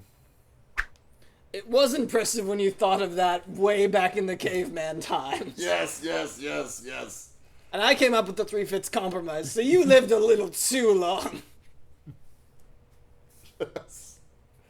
Yes, you're right. Well, hey, what do you see over there? Why, I see none other than a falcon with a cap on its head. Do you think we should go talk to it? I mean, it's gotta have a good reason as to why it's in hell. You do. Talk to it. Okay. What are you going to say? Well, I think a strong introduction is necessary. Yes. And then you want to state your intentions. Of course. And then you want to finish it off with a question. All right, so I'll start with hello. My name is the Bachelorette season finale. Of course. I intend to spontaneous human combustion. It is hell. And now, would you please the placenta? Frankly, I'm aroused. Well, on to say hello to the falcon. Excuse me, Mr. Falcon. Why, I can't understand him. I think he may be using bird talk or something we don't recognize. Yes. Something such as a Mexican. He was wearing a cap, but it wasn't a cap. It was a different kind of hat. Okay, well, where are we gonna find somebody that can speak Spanish to help us understand? I think we'll find them my fat daughter. She's here too. She's one of the few women. Yes, that's not bad shit to be. Well, you know, I think an important thing to remember here in hell is jobs. Like Steve Jobs is here too. Yes. Well, I say that we make hell a better place. And we start by preteens. It's what it says. How can we make preteens better in hell? Because filling my briefcase with business stuff. All right. I have an idea. This has gone too long. You're right. So that's why my idea is the final idea. I keep trying to wrap it up. The final idea is licking things to claim them as your own. That's how we will settle property disputes in hell. This is a good plan. I like this plan. Me too. This has been an iMPUNK production.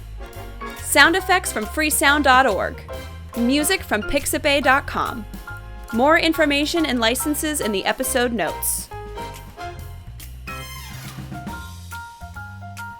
Thanks for listening. Tune in next time.